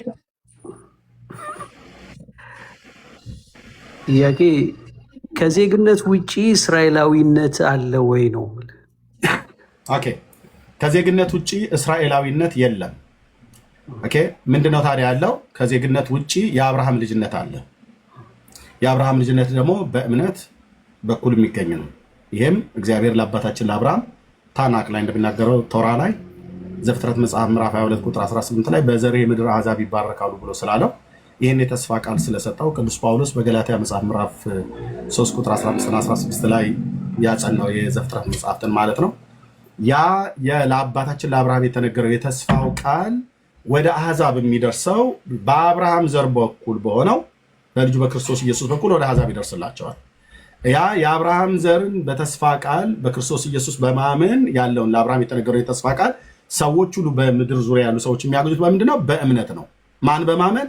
መሲሁን የዳዊትን ልጅ የአብርሃምን ልጅ ኢየሱስ ክርስቶስን በማመን። ያን ሲያምኑ እስራኤላዊ አይደለም የሚሆኑት። ያን ሲያምኑ አዲስ ፍጥረት ነው የሚሆኑት። አዲስ ፍጥረት በክርስቶስ ማንም በክርስቶስ ኢየሱስ በሚያምን እስራኤላዊ ይሆናል ብሎ የሚል የለም። ካለ ግን አሳየኝ።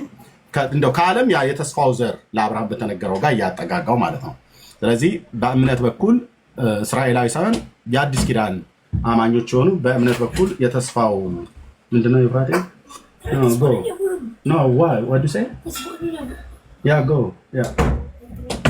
እሺ። ሮሜ 9:5ን ማንበብ ትችላለህ? ራስ አንብብ እንጂ ለምን ታነባለህ? እጄ ላይ በጊዜው ኦኬ ሮሜ 5:9 ነው ወይ 9:5? 9:5 ኦኬ ሮሜ 9:5 አባቶች ለእነርሱ ናቸውና ከእነሱም ክርስቶስ በስጋ መጣ፣ ከሁሉ በላይ ሆኖ ለዘላለም የተባረከ አምላክ ነው ይላል። ትንሽ ያው እሱን ታሪክ አንብቦ ውስጥ እስራኤል የሚባል የለም ስላልክ ምናልባት እዛ ላይ የሚናገረው ክፍል ስላለ ምንድን ነው የሚናገረው? መጽሐፉ ከመነበቡ በፊት አንተ ስላነበብከው ከዛ አነበዋለሁ። ምንድን ነው ብሎ የሚለው? ከእስራኤል ከአብርሃም የሚወለዱ ሁሉ እነዚህ የእግዚአብሔር ልጆች አይደሉም ወይም እስራኤል አይደሉም ይላል። እኔ አሁን ያልከኝ የአዲስ ኪዳን ከአብርሃም ስለተወለዱ እነዚህ የስጋ ልጆች ሆኑ። የምትናገረውን በመጀመሪያ አስተውል፣ ህዝብ ፊት ስላለ ማለት ነው። ምን ነበር ያልከኝ? ከእስራኤል በስጋ አሁን ጂኦግራፊ ላይ ካሉቱ ውጪ የአዲስ ኪዳን የሆኑት ሰዎች የእስራኤልነትን በምን በኩል ያገኛሉ ብለህ አልከኝ። ኦኬ እኔ ደግሞ ያን እስራኤልነትን ሳይሆን ለአብርሃምና ለዘሩ የተነገረው ለአብርሃም የተነገረው የተስፋው ቃል እሱን አሕዛብ ሮሜ 9:5 አንብብልኝ ያልኩህ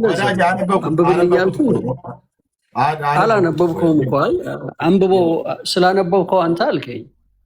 ኦኬ አሁን ምንድነው ነገሩ? ማጠፊያው ሲቸግርህ ፕሮቮክ ለማድረግ ፈልገህ ከሆነ ሮሜ መጽሐፍ ምዕራፍ 9 ቁጥር 5 አነበው። ድጋሚ አነበዋለሁ። ልብ በሉ። ምን ይላል?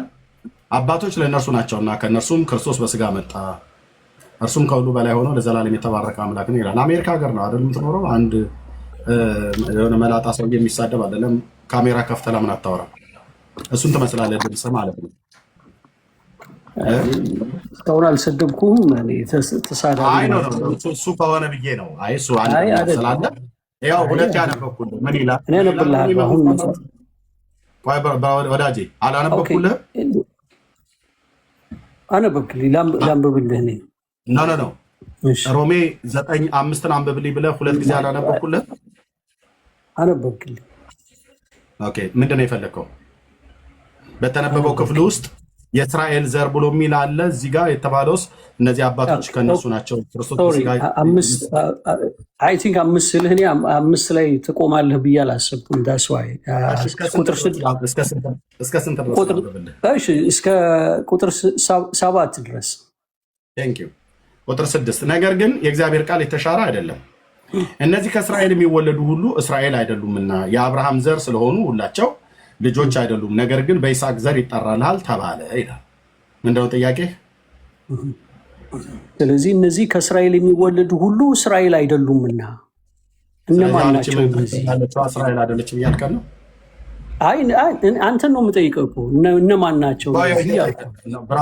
እነዚያም በምድር ላይ ያሉት እስራኤል አይደሉም። እኔማ ስለማላውቃቸው ነው። እኔ እኮ ታውቂ ነው የጠየቅኩህ። አንተ አስተማሪ ነህ አይደል? ያ ብራዘር፣ አዎ ቅዱስ ቃሉን አስተምራለሁ። ኦኬ ጥያቄ ምንድነው? እነዚህ የአብርሃም ዘር ስለሆኑ ሁላቸው የአብርሃም ልጆች አይደሉም ካለ በኋላ እነዚህ ከእስራኤል የሚወለዱ ጥያቄ ጠይቀኝ አይደለ? ተማሪ ከጠየቀ ዝም ነው ማለት ያለበት። ቁጥር 7 ድረስ አንብብልኝ አልከኝ፣ አነበብኩ። በስጋ የሚወለዱት ሁሉ የአብርሃም ልጆች አይደሉም ብሎ የሚለው ይሄንን አስረዳኝ። አስተማሪ አይደለም ማለት ቆንጅዬ አስተማሪ ነኝ። በደንብ ስማ ብራዘር። ምክንያቱም ስፒሪትህን ሁሉ ጭምር ነው የማነበው። ለምን ምን እያልክ እንደሆነ ይገባኛል። በመንፈስ ሁሉ ጭምር ነው የማነበው። እግዚአብሔር በገለጠ ያልተጻፈ ነገር ለምን ታነባለህ? አሁን የተናገርኩት አንተ ነህ እንጂ አሁን ሌላ ጥያቄ ጠየቅ አይደል? ነይ የሚታርጉ ጥያቄ ጠየቅ አይደል? ይኸው ቁጥር 7 ላይ አነበብኩ። እስካሁን ድረስ ቅድም የጠየቀኝን ጥያቄ ስሙት፣ ልብ በሉት። ምንድን ነው ያልከኝ? ጠይቀው ቅድም በምድር ላይ አሁን ያለችው ጂኦግራፊ ላይ የተቀመጠችው እስራኤል መሆኗን ሪኮግናይዝ ታደርጋለህ ወይ ስለ አዎ አልከኝ። ከዛ የአዲስ ኪዳን አማኝ ቆይ አይደል ብራዘር፣ የአዲስ ኪዳን አማኝ ኦኬ። ስለዚህ እየሰማ ከሆነ እየሰማው ነው ማለት አይጠበቅብህም። ኦኬ የአዲስ ኪዳን አማኞች የእስራኤል ልጅነትን በምን በኩል ያገኛሉ ብለህ አልከኝ። የእስራኤል ልጅነት ሳይሆን ለአባታችን ለአብርሃም የተገባው የተስፋ ቃል በዘርህ የምድር አሕዛብ ይባረካሉ ብሎ ስላለ በአብርሃም ልጅ በሆነው በመሲሁ በኩል ለአብርሃም የተነገረው የተስፋ ቃል ወደ አሕዛብ ይደርስላቸው ዘንድ ብሎ ጳውሎስ በገላትያ መጽሐፍ ላይ እንደጻፈው ያንን ሲወስዱ ምንድነው የሚሆኑት? አዲስ ፍጥረት ነው የሚሆኑት። አንተ መስሎሃል እስራኤላዊ ልትሆን ማለት ነው። እስራኤላዊ መሆን ማለት ምን ማለት ነው? በአዲስ ኪዳን የቱስ ጋር ነው ብሎ የሚለው ያም ብሎ የሚለውን ክፍል ሄደ ቆመ ስታነባው ምን ማለት ነው? በስጋ እስራኤላዊ አንተ ከኦሮሞ ተወልደ ወይ ከአማራ ተወልደ እስራኤላዊ ነኝ ትላለህ እንዴ? አትልም፣ አችልም። በስጋ ከአብርሃም ዘር የተወለዱት የአብርሃም ልጆች አይደሉም ካለ በኋላ ምን እያለ ነው ታዲያ? ይሄን ክፍል ከየት ነው የጠቀሰው? ሮሜ መጽሐፍ ምዕራፍ 9 ቁጥር 7 ላይ ያለውን ይሄን ከየት ነው የጠቀሰው? ወንድሞች እናቶች ልብ በሉ። በይስሐቅ ዘር ይጠራልሃል ብሎ ያለው የተስፋው ቃል እንዲጸና። ለምሳሌ 6 ልጆችን ከኬጡራ ወልዷል አባታችን አብርሃም። ኢሽማኤልን ደግሞ ከአጋር ወልዷል። ዘሩ ግን በይስሐቅ ይጠራልሃል አለው ነው የሚለው። ኦኬ በስጋ ዘሩ ከይስሐቅ ዘር የሚጠራው ይስሐቅ ያዕቆብና ኤሳውን ወለደ። ያዕቆብ ደግሞ 12ቱን አባቶች ወለደ። 12ቱ አባቶች የተዋለዱት አሁን አንተ እንድጠይቅ የምፈልገው እነዚህ አሁን በምድር ላይ ያሉት የእሱ ዘሮች አይደሉም ብሎ ለማለት ከሆነ ሙግትህ፣ ቅድም መግቢያ ላይ የእሱ ዘሮች ናቸው አስብያለሁ። አይደሉም ብለህ ካልክ ግን ሀሳብን ንገረኝና ታዲያ የአዲስ ኪዳን አማኞች የአብርሃም ልጅነትን ማነው የእስራኤልነትን ሳይሆን የአብርሃም ልጆች ተብለው የሚጠሩት በምን በኩል ነው? በእምነት በኩል ነው። ማንም በማመን የአብርሃም ልጅ የሆነውን ኢየሱስ ክርስቶስን በማመን የአብርሃም ልጆች በእምነት በኩል የአብርሃም ልጆች ተብለው ይጠራሉ ማለት ነው። መልሴ ነው። የምትለው ነገር ካለ ትችላለህ። ቴንክ ዩ ትችላለህ። አሁን ወንድማችን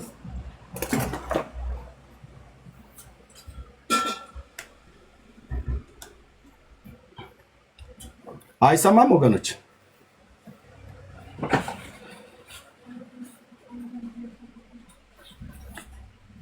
አይሰማም? ይሰማል። እሱ ነው የጠፋው።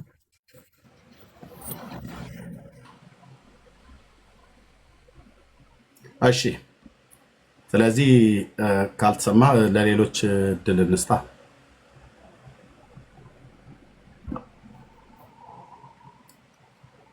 ይሄ ጉዳይ ለአንዳንድ ክርስቲያኖች ልብ በሉ። አንዳንድ ሃይማኖተኞች ኢየሱስ ብለህ ስትላቸው እንደሚበሳጩ እንደሚቆጡ፣ ለአንዳንድ ሃይማኖተኞች እስራኤል ብለህ ስትል የሚበሳጩ የሚቆጡ ሰዎች አሉ። ስፒሪታቸው አፋቸው ተለሳልሶ ቢያወሩ ስፒሪታቸው ግን ተቆጥቷል፣ ተናዷል። አንተ ከኦሮሞ ተወልደህ በስጋ ዘር የአብርሃም ዘረኛ አትልም። በመንፈስ ስትወለድ እንኳን ራሱ በእምነት ስትወለድ የእግዚአብሔር ልጅነትን እንጂ የምታገኘው የእስራኤል ዘርነትን አታገኝም። ፋክት አዲስ ነው። ማንም በክርስቶስ ቢሆን አዲስ ፍጥረት ነው። ይህንን አዲስ ፍጥረትን ከሁለታቸው አንድን አዲስን ሰው ይፈጥር ዘንድ ጥልም በመስቀሉ ላይ ገሎ ስለተባለ ማለት ነው። ኦኬ ከእስራኤልም ከአሕዛብም አንድን አዲስን ሰው ማለት በክርስቶስ ኢየሱስ አምነው የዳኑ በእግዚአብሔር ልጅ ደም የኃጢአታቸውን ይቅርታ ያገኙ የእግዚአብሔር ልጆች ተብለው ሊጠሩ አብ እንዴት ያለውን ፍቅር እንደሰጠን እዩ እንዲሁም ነን ይላል እንጂ ጌታን ስታምን የእስማኤል ልጅ ጌታን ስታምን እስራኤላዊ በስጋ አትሆንም። ሲያምር ይቀራል ማለት ነው። ኦኬ ስለዚህ እየሰማ አይደለም፣ ተኝቶም ሊሆን ይችላል። እየሰማሁ ነው። ሚዩት ተደርጌ ነው። ማን ያለ ቅድም ያለው ሚዩት ተደርጌ ነው እየተናገርኩ ነበር። አሁንም ለምሳሌ ስለ አብርሃም ብዙ ልጆች እንዳሉት እንደነበሩት ስትናገር፣ ለምሳሌ ገላትያ ላይ አጋርን የብሉይ ኪዳን ምሳሌ አድርጎ ይጠቅሳታል። ያንን እንዴት ታያለ? የአጋር ልጆች ማለት በሕግ ያሉ ሰዎች ናቸው ነው የሚለው ገላትያ ምዕራፍ 4 ላይ። ብራዘር የመለስኩልህ ጥያቄ ለጠየኩት ጥያቄ የመለስኩልህ መልስ ተስማምተዋል የቅድሙ ወይስ ተቃውሞ አለ በሱ ላይ? ተቃውሞ የለኝም። ተቃውሞ ከሌለ እሺ ቀጥል። የመጀመሪያው ላይ ካለ ብዬ ነው እሱን ሳንጨርሰው ወደ ሌላ እንዳንሄድ ብለን ነው። አሁንም ያልገባኝ ነገር ምንድነው ልዩነቱ በክርስቶስ ያመነ ሰውና አሁን እስራኤላዊ የምትለው በዜግነት ማለት ነው? ልዩነቱ ምንድን ነው? ካልገባህ እንደዚህ አይነት ጥልቀት ካልገባህ እኔ መሰረታዊ ክርስትና ትምህርት አስተምራለሁ። በውስጥ መስመር አግኘ ካልሆነ ፓስተርን ቸርች አስተምረኝ በለው ካልገባህ ዲቴል ማለት ነው። አሁን የጠየከኝ እስራኤልን በታሪኳና በመጽሐፍ ቅዱስ ነው ያልኩት። ካልገባህ ግን የእውነት ማለት ነው እና በውስጥ መስመር መሰረታዊ ክርስትና ትምህርት ወይ እኔ ያስተምራለሁ ወይ የሚያስተምሩ ሰዎች ይሰጣለሁ ማለት ነው። ካልሆነ ደግሞ አማኑኤል ብረት አለው ብለህ ስላልክ ፓስተርን ጠይቀው። አገልጋዮች ስላሉ የሙሉ ጊዜ አገልጋዮች ስላሉ በዛ ትምህርት ይሰጣሉ፣ በዛ ተማር ማለት ነው። ቴንኪው ራስን የወረድከው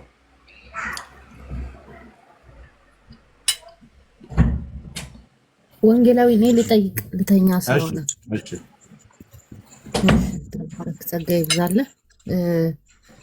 የኔ ጥያቄ ያው ይህንን ሀሳብ አሁን ነው እያወቅኩት የመጣው ማለት በጣም ተደጋጋሚ እየተባለ ያለ ነገር ነውና ከምን አንግል እንደሆነ እንድታስረዳኝ የፈለኩት ምንድነው፣ ብዙ ኦርቶዶክሳውያን ናቸው እኛ በአዲስ ኪዳን የእግዚአብሔር እስራኤል ነን እያሉ እየተናገሩ ያሉትና እንደውም አንዱ በጣም ትልቅ የሆነ መምህር እኛንን እስራኤልን ሰኒ አልመልስልሽም ይሄን ጥያቄ ለምን በይ ለምን በይ መጥተው ገብተው እነሱ እንዲጠይቁኝና እነሱ እንዲያወሩ እኔም እንድጠይቃቸው ነው ፈልገው። እነሱ በሌሉበት እነሱ ገስት ላይ ባልገቡበት እነሱ ለመጠየቅ ባልፈለጉበት እኔም እንደነኛ ሰዎች አነፍንፌ በምፈልግበት የእነሱን ጥያቄ አንቺ ጠይቀሽኝ እኔ መልስ መልሼላቸው እነሱ ልክ ሲገቡ እኛ እኮ ይሄን እንደዚህ እንረዳለን ብሎ በሚል እንድሉ አታስደርጊ ማለት ነው። ይሄን ጥያቄ እነሱ ይጠይቁ እንደዛ ብለው ያሉ ሰዎች ማለት ነው። እሺ አንድ ሰው ደግሞ አማኝ ነኝ የሚል በጣም የተከተልነው ሰው ማለት ነው እና ስሙን ቀይሮ ምን ብሎ ጻፈ? እኔ የእግዚአብሔር እስራኤል ነኝ የሚል ጻፈ። መረጃ አምጣ ብለሽ ብቻ ያመጣ ብነግርህ በጣም እንትን ስለሚገርምህ በቃ በውስጥ ማን እንደሆነ እነግርሃለሁ። በጣም ነው ያዘንኩኝ። እሺ ተባረኩ፣ ጸጋ ይብዛላችሁ። ኦኬ እቺን ልበልሽ ይላላችሁ። ሰናይና እንዴ ሰናይ ሻሎም። እሺ ችግር የለውም። እቺን ልበል ወንድሞቼ እናቶቼ። አንዳንድ ከሃይማኖት ቤት ያሉ ሰዎች ስለ ጌታ ስለ ኢየሱስ ክርስቶስ ስንነጋገር አይታችሁ ከሆነ መንፈሳቸው ተቆጥቶ ነው የሚመጡት። በጤናማ ስፒሪት አይደለም መጥተው ሲጠይቁም የሚጠይቁ ሲሰሙም የሚሰሙ ማለት ነው። ጥያቄም ሲጠይቁ በጤናማ መንፈስ አይደለም፣ ስትመልስላቸውም በጤናማ መንፈስ አይደለም የሚሰሙህ። ምክንያቱም መንፈሳቸው ተቆጥቷል። ኢየሱስ ተብሎ ስለተባለ ተቆጥቷል። ልክ እንደዚሁም ያው እግዚአብሔር ምስክር ነው ብዬ የምላችሁ አንዳንድ ፓስተሮች ቸርች ውስጥ ያሉ አንዳንድ አገልጋዮች መንፈሳቸው እስራኤል ተብሎ ሲባል መንፈሳቸው የሚቆጡ የኛዎቹ ጴንጤዎች የሆኑ አገልጋዮች አሉ። እስራኤል ተብሎ ሲባል ለነሱ ሳይሆን ለኛ ነው ብለው የሚሉ ማለት ነው። የነሱን መኖር የማይፈልጉ መጠራትም የማይፈልጉ ማለት ነው። እና ስፒሪታቸው ተቆጥቷል። እና ከዚህ የተነሳ እነሱ በመድረክ ላይ ቆመው ያስተማሩትን ነገር ምናልባት እዚህ የሚቃረን ሀሳብ ከተናገርንባቸው ህዝቡ ፊት ለምን እንዲህ አሉን ብሎ ለማለት ሲሉ ተቆጥተው መጥተው ኤርሚያስን በእውቀት ልቀት ለመጠየቅ ማለት ነው። አሁን ቅድም የገባው ሰውዬ መንፈሱ ተቆጥቷል። አንደበቱ የለሰለሰ ቢሆንም ግን መንፈሱ ተቆጥቷል። እና የአዲስ ኪዳን እስራኤልና የብሉይ ኪዳን እስራኤል ብሎ ሊከፍል ማለት የአዲስ ኪዳን እስራኤል ብሎ የሚለው ምን ማለት ነው? ሰው በኢየሱስ ክርስቶስ ሲያምን እስራኤላዊ ነው እንደሚሆነው አይደለም። አዲስ ፍጥረት ነው የምትሆኑት ወንድሞቼ እናቶቼ። አዲሱ ፍጥረት እስራኤላዊ እንትን ግሪካዊ አይደለም። ፋክት ማንም በክርስቶስ ኢየሱስ ቢያምን አዲስ ፍጥረት ነው የሚለው። ራሱ እስራኤላዊ እንኳን በጌታ ሲያምን አዲስ ፍጥረት ወደ መሆን ነው የሚመጣው እንጂ እስራኤላዊ ወደ መሆን አይመጣም። ምን ማለት ነው እስራኤላዊ ማለት?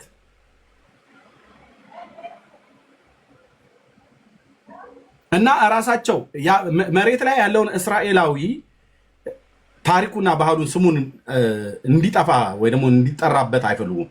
እነሱ ግን የአዲስ ኪዳን እስራኤል ነን ይላሉ። የአዲስ ኪዳን እስራኤል ነህ ብሎ ያለ የትኛው ሐዋርያ ነው? ምን ማለት ነው የአዲስ ኪዳን እስራኤላዊ ማለትስ?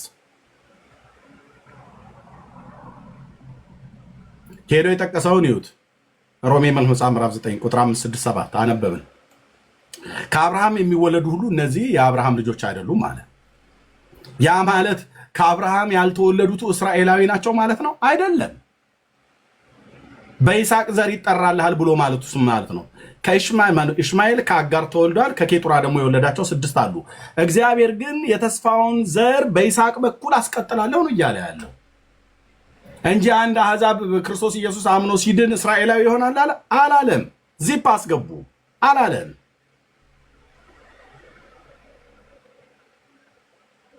አላለም። ማንም በክርስቶስ አሁን ሰኒ እስራኤላዊት ናት።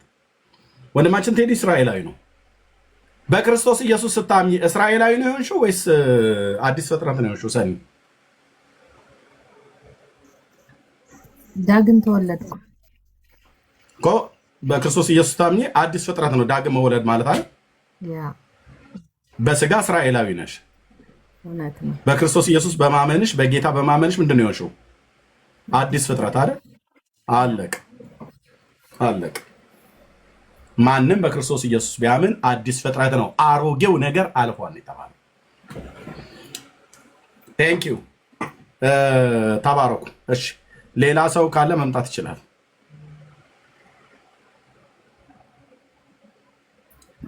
ሌላ ሰው ካለ መምጣት ይችላል። እኔ በጌታ በማመኔ እስራኤላዊ ሆኛለሁ ይላሉ አንዳንድ ሰዎች። ከዛስ እዚህ አሁን ምድር ላይ ያለችው እስራኤል ግን እስራኤል አይባሉም ይላል። እውነትህን ነው፣ እውነትህን ነው። አንተ ሰውዬ አንተ ከኦሮሞና ከአማራ ከትግራይ ተወልደህ ከእንግሊዞች ከአሜሪካ ከአውስትራሊያ ወይ ከቻይና ተወልደህ ዝርያህ ከነሱ በስጋ የማይቆጠር ሆነህ በጌታ በማመንህ አንተ እውነተኛ እስራኤላዊ፣ እነሱ ግን እስራኤላውያን አይደሉም። ዘሬ ማጥፋት እኮ አይደለም የእግዚአብሔር አጀንዳ። ኦኬ በክርስቶስ ኢየሱስ አህዛብም ራሱ አይሁዳውያኑ ሲያምኑ አዲስ ፍጥረት ነው የሚሆኑት። አዲሱ ፍጥረት ግሪካዊም፣ አማራም፣ ኦሮሞም፣ ከምባታም፣ ትግሬም፣ ወላይታም፣ አይሁዳዊም በላሃተለው የስጋ ልደት ግን የተገኘበታል። የስጋ ልደትን ከአማራ የተገኘ በቃ ብሔሬ ዘሬ አማራ ነው ብሎ ቢል ምንም ክፋት የለውም። ከአይሁድ የተገኘ አይሁዳዊ ነው ብሎ ቢል ምንም ክፋት የለውም። እኔስ አላለም እንዴ ጳውሎስ? ማንም በስጋ የሚታመንበት ያለ ቢመስለው እኔ እበልጠዋለሁ አለ። ኦኬ የአብርሃም ዘር ከነገደ ብንያም በስምንተኛው ቀን የተገረዙ ነኝ ይላል ፊልጵስዩስ 3 ላይ ማለት ነው። አየ በስጋ ሊቦስቱበት መጣው ማለት ነው።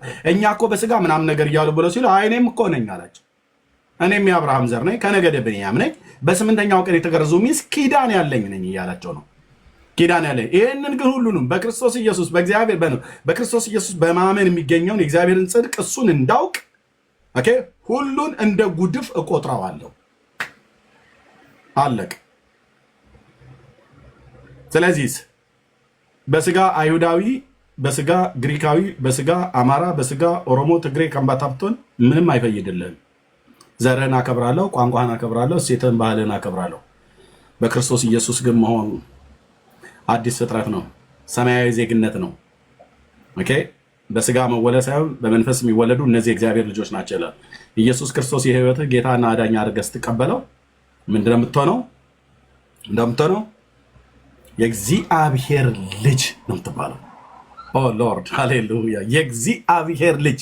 ይህም ማለት ለአባታችን ለአብርሃም ከእምነት የሆነውን ጽድቅ እንዲቀበሉ የአብርሃምን ፍለጋውን እንዲከተሉ በምድር ዙሪያ ያሉትን በሙሉ ራሱ እስራኤላውያንንም እንደዚሁም ሌሎችንም ኔሽን ማለት ነው የብዙ አሕዛብ አባት አደረኩ ተብሎ እንደተጻፈ ለሙታን ሕይወትን በሚሰጥ የሌለው እንዳለ አድርጎ በሚጠራ ባመንበት በእግዚአብሔር ፊት የሁላችን አባት ነው የተባለው። አሁን አብርሃም አባቴ እንዲሆን ፈልጋለሁ ብለህ ካልክ ፍለጋውን ተከተላ። ምንድነው ፍለጋ? የአብርሃም ፍለጋ በእምነት በኩል የሚገኘውን የእግዚአብሔርን ጽድቅ ወራሽ ሆነ እና ይህን እንዴት ለእኔ ላድርገው ብለህ ካልክ ና የአብርሃም ልጅ ኢየሱስ ክርስቶስን ተቀበል ነው። ጩኸታችን እኮ ይሄ ነው። መንግስቱ ኃይለማርያም እንዳለው እኮ አንዳንዴ ምሳሌ በመሰል ሰውን የሚያስከፋው ካልሆነ በስተቀር ማለት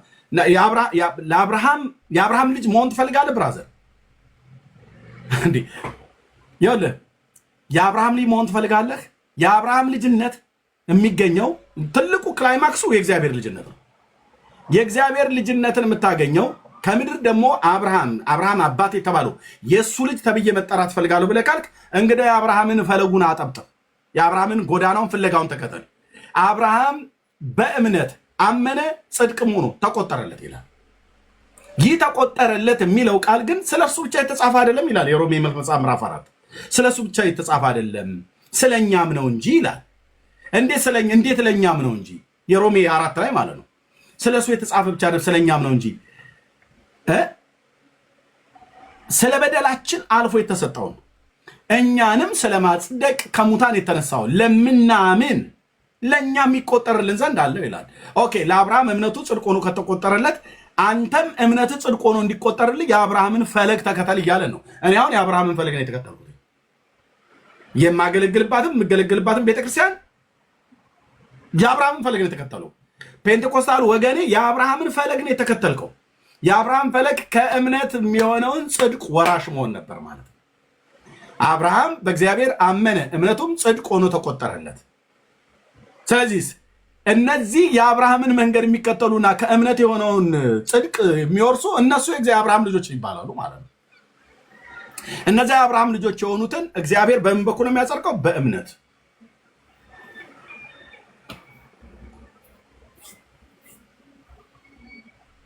እና አሁን በማስታመን ነው የአብርሃም ልጅ የምትሆነው በኢየሱስ። የእግዚአብሔር ልጅ የምትሆነው በኢየሱስ ስታመን። በእምነት በኩል የአብርሃም ልጅ ከሆንክ በእምነት በኩል ነው ያልኩት፣ በስጋ በኩል አላልኩም። በእምነት በኩል የአብርሃም ልጅ ከሆንክ አንተ ወራሽ ነህ ማለት ነው። ቴንክ ዩ። እና አንዳንዴ የእውቀት ልቀትን ለማሳየት ይመጣሉ ሊላላጡ ማለት ነው። ታው ወንድሞች እናቶች፣ እሺ ታው አማኑኤል ህብረት ቤተክርስቲያን ሙሉ ወንጌል ነው ብለህ ሄደህ አንዳንዶቹን ፓስተሮችን ጠይቅ እንጂ እንዴ አንዳንድ ፓስተሮቻችሁን ጠይቁ። ቤተክርስቲያን እኮ አገልጋዮች አሉ፣ የሙሉ ጊዜ አገልጋዮች ያስተምራሉ። እና ይሄ ነው ብለን የምንለው የእውነት ማለት ነው። የእውነት ማለት ነው። እግዚአብሔር ለዘላለም ስሙ ይባረክ። ምንድነው ማማ?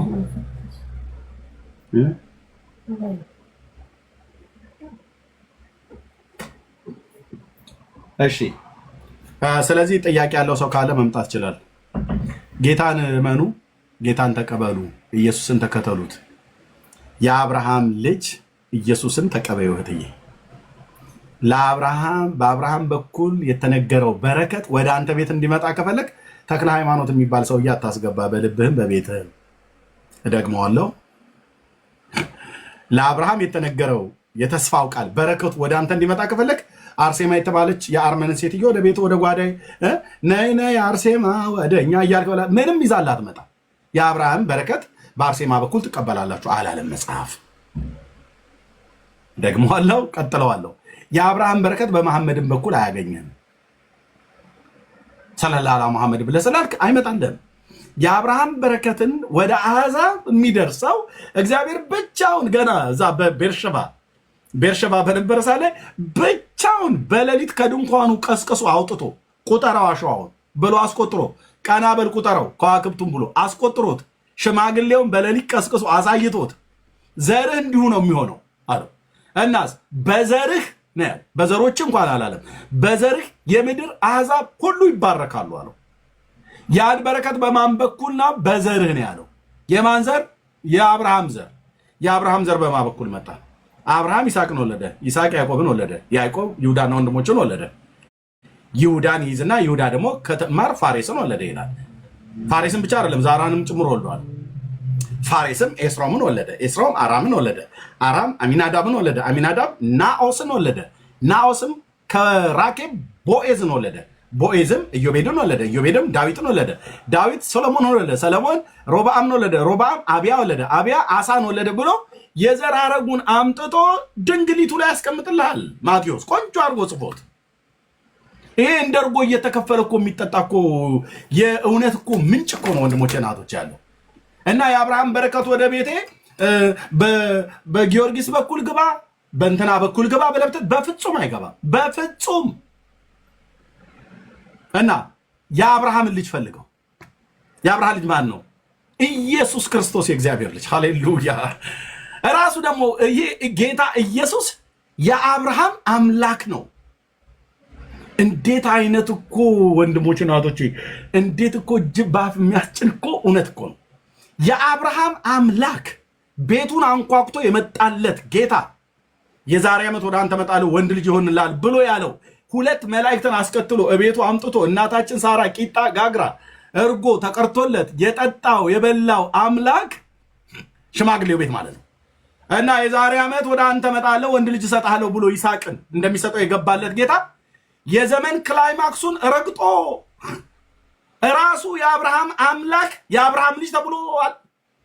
ጌታዬ ጌታዬ ጌታዬ የአብርሃም አምላክ የአብርሃም ልጅ ሲባል አምላኩም ልጁም ሆነ ማለት ነው።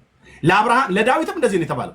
ለአብርሃም ኢየሱስ አምላኩም ነው። ኢየሱስ የአብርሃም ልጅ ነው። ኢየሱስ የአብርሃም አምላክ ነው። ኢየሱስ የዳዊት ልጅ ነው። ኢየሱስ የዳዊት አምላክ ነው። አምላክነቱ በሰውነታቸው እነሱን ስለፈጠረ፣ ልጅነቱስ በስጋ ከአብርሃም ዘር በስጋ ከዳዊት ዘር ስለተወለደ እንዴት ድንቅ ነው! የአብርሃም አምላክ ነው ብለህ ቅድም ሰብከን ስታበቃ አሁን ደግሞ ልጁ ነው ትለኛለህ። ምን ላድርገው ብራዘር? መጽሐፉ አለ የአብርሃም አምላክ እቤቱ ቂጣ ተጋግሮለት የበላ ጌታ ከስንት ሺህ ዓመት በኋላ መጥቶ የአብርሃም ልጅ ተብሎ ተጠራ። ለምን? ከአብርሃም ዘር በስጋ ተወለደ። እንዴት ቢወደው ነው!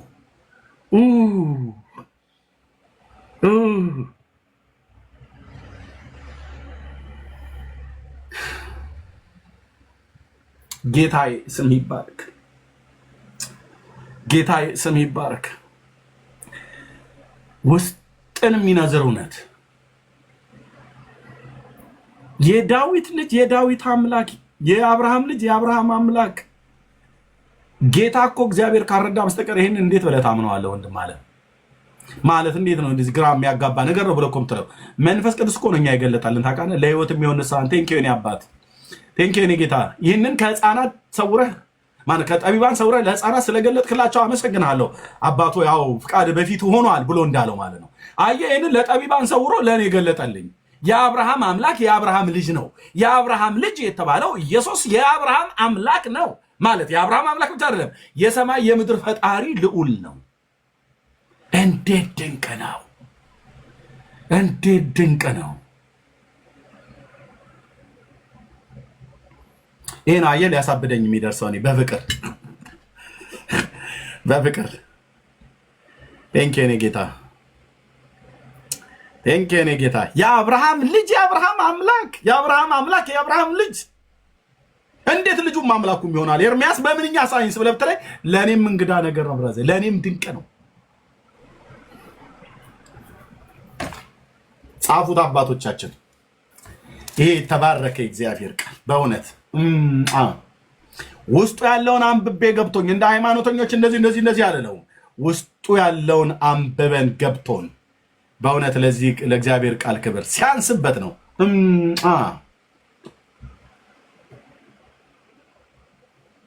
መሳም ካለበት ይሄ ቅዱስ ቃል፣ መነበብ ካለበት ይሄ ቅዱስ ቃል፣ መደገም ካለበት ይሄ ቅዱስ ቃል ነው። መማር ካለብህ ይሄን ቅዱስ ቃል ነው። ማጥናት ካለብህ ይሄን ቅዱስ ቃል ነው። አብዝታ መስማት ካለብህ ይሄን ቅዱስ ቃል ነው መስማት ያለብህ።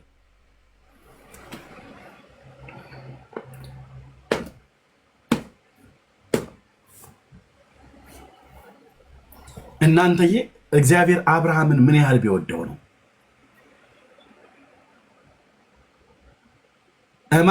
እማ ቤት አምላክ ሰው ሆነ ተብሎ ተሰምቶ ታውቃላችሁ? አንዳንድ ሰው ይመጣና እኔ እኮ የቴዎድሮስ ዘር ነኝ ይላል። ኦኬ አፄ ቴዎድሮስ የታወቁ ፖለቲከኛ የሀገር መሪ ስለነበረ ኦኬ ሊኮራ ሲፈልግ ነው እኔ እኮ የቴዎድሮስ ዘር ነኝ ይላል። ይመጣና እኔ እኮ የአብዲሳ አጋ ዘር ነኝ እንዴ አታቀኝም እንዴ የነ ደጃች ማነው በላይ ዘለቀ የባልቻ አባ ነፍሶ ዘር ነኝ ይላል። ኦኬ አብርሃም ማነው ጳውሎስ እንደዚህ የሚሉትን ሰዎች አግኝቶ ይመስለኛል እኔም የአብርሃም ዘር ነኝ አላቸው። ትውልድ እስራኤላዊ ነኝ ከነገደ ብንያም ነኝ። በሱ አቅጣጫ እንቆጣጠር ብላችሁ ካላችሁ እኔ በልጠዋለሁ አለ። መድኃኔዓለም ክርስቶስ ማንም በስጋ የሚታመንበት ያለው ቢመስለው እኔ እበልጠዋለሁ። ማን ያለው? ጳውሎስ። ኦሮሞ ነህ? ጳውሎስ ይበልጣል። ጌታ ኢየሱስ ምስክሬ። አማራ ነህ? ጳውሎስ ይበልጣል። ቁጭ በል ነው የሚለው። ቁጭ በል ጥገን ያዝረ ብሎ የሚለው በምንድን ነው ብልጫ? ጳውሎስ እኔ በስምንተኛው ቀን የተገረዝሁ ነኝ። እኛስ ተገርዘን የለ እንዴ? ኦሮሞ እኮ በሙሉ ተገርዟል፣ አማራውም ተገርዟል፣ ትግሬውም ተገርዟል፣ ነጩም ተገርዟል ብለህ ብትል አንተ ሳትታዘዝ ነው የተገረዝከው። የእነሱ ግን መገረዝ በትእዛዝ ነው። ማለት መገረዝ ማለት የወንዶች የቁልፈት ስጋ ዘፍጥረት 16 ላይ መቆረጡን እግዚአብሔር የሰጠው ለአብርሃምና ለዘሩ ነው፣ ለአሕዛብ አልሰጠም። ምን ማለት ነው? መገረዝ ማለት ኪዳን አለኝ እያለ ነው ጳውሎስ። እና ቁጭ በሉ እያለ እኔ ከኦሮሞ ነው የመጣሁት። ወደ ቁጭ በል አንተ እኔ ነኝ የምበልጥህ ይለናል። እኔ እኮ ከአማራ ነኝ የመጣሁት፣ ጎንደሬ ነኝ፣ ጎጃሜ ነኝ። ቁጭ በል እኔ እኮ ከትግሬ ነኝ፣ አልሰማም አንተ ሰላታ ከአፍጋኒስታን። ቁጭ በሉ እኔ በስጋ እበልጣችኋለሁ እያለ ነው ጳውሎስ ፊልጵስዩስ መልክ መጽሐፍ ምዕራፍ 3 ላይ። እንዴት ድንቅ ነው! እበልጣ ተረጋጋ እያለ ቁጭ በሉ እመካለሁ ብለህ ብትል እኔ እበልጣለሁ እያለ ነው ጳውሎስ። ያናድዳል አይደል? ጳውሎስ ምንም ልታደርገው አትችልም። መጠጣት ብቻ ነው ያለን አማራጭ። ቁጭ በል እኔ ከወላይታ ነኝ ስለማታውቀን ምናምን ቁጭ በል። ከሆሳና ነው የመጣሁት ቁጭ በል። ኖ እኔ ከዲላ ነው የመጣሁት ቁጭ በል። ከጉራጌ ከሶዶ ነው እኮ የመጣሁት እኔ ከሰባት ቤት ቁጭ በል። ጳውሎስ ጋር መጥቶ እንደዚህ አይባልም። አይሁዳዊ ጋር ሄደ እንደዚህ አይባልም። ብልጫው ምንድን ነው? ብልጫው አንደኛ ቁጭ በሉ ወንድሞች እናቶች ቁጭ በሉ።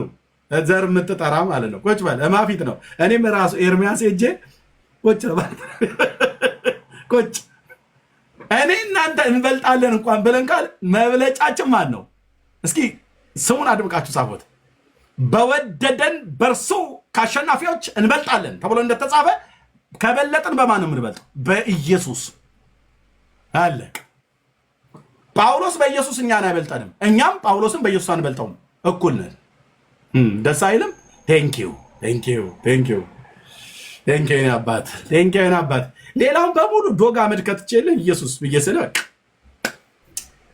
ቴንኪው አባት፣ የኔ ጌታ፣ የኔ ንጉሥ፣ ለዘላለም ስም ይባረክ። ከጌታ የተቀበልነው መንፈስ እኮ ለዘላለም ስም ይባረክ። ዘር መተህ ብትቆጥር ኖ ይላል። ኖ ብልጫ አለን ብለህ ብትል ብልጫ የለህም ይላል። እንደውም ቅዱስ ጳውሎስ በሮሜ መልእክት መጽሐፍ ምዕራፍ 3 ላይ ምን እንደሚል ታውቃላችሁ? የአይሁዳዊው ብልጫው ምንድን ነው ይላል። እሺ አንተ አይሁዳዊ ነህ አይደል ጳውሎስ? አዎ። ከነገደ ብንያም ነው? የአብርሃም ዘር ነው? አዎ። ኦኬ እኔ በልጣችኋለሁ ነው ብለህ ያልካን? አዎ በልጣችኋለሁ እያለ ነው። መብለጥህ የተገረዝኩ ነኝ ማለት ኪዳን አለኝ እያለ ነው። እሺ እበልጣችኋለሁ። መብለጥ ምንድን ነው? አባቶች ከኛ ናቸው እያለ ነው።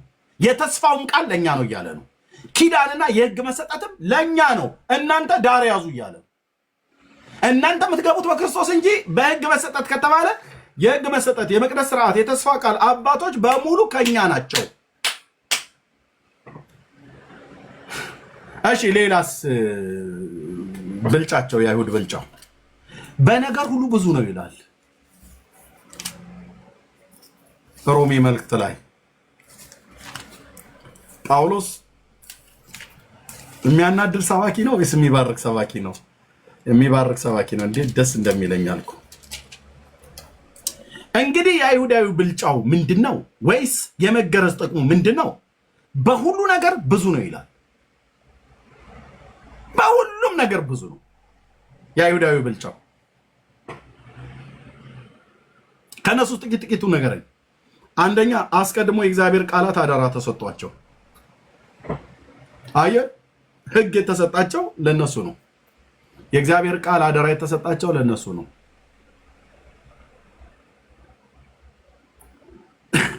እኔ የምላችሁ የእስራኤል አምላክ ልዑል ገናናው እግዚአብሔር እንዴት ትውልደ እስራኤላዊ ሆኖ ይወለዳል? ጥያቄ አላችሁ? እኔ ጥያቄ የለኝም። ለምን? ጥያቄ ሁሉ የቅዱስ ቃሉ ስለመለሰልኝ ማለት ነው። እንዴት ይወለዳል?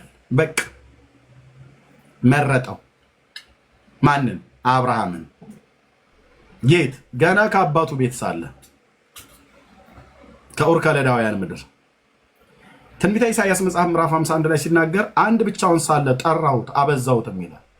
አንድ ብቻውን ሳለ ጠራሁት።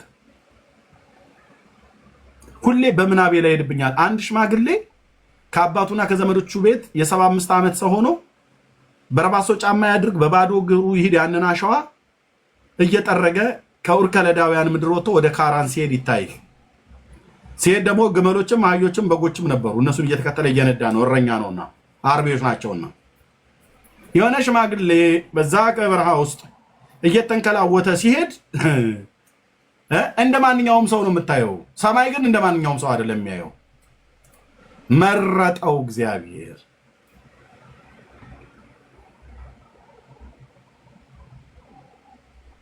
አበዛሃለሁ ነገስታት ካንተ ይወጣሉ። ምንም በሌለበት ይስሐቅ የለ ያዕቆብ የለ። ኖ እግዚአብሔር ይስሐቅን ያዕቆብን አይቶ አይደለም። ምንም ብቶ አንድ ብቻውን ሳለ ጠራሁት አበዛሁትም ይላል። ሃሌሉያ! አበዛሁትም ይላል። አንድ ብቻውን ሳለ ጠርቶት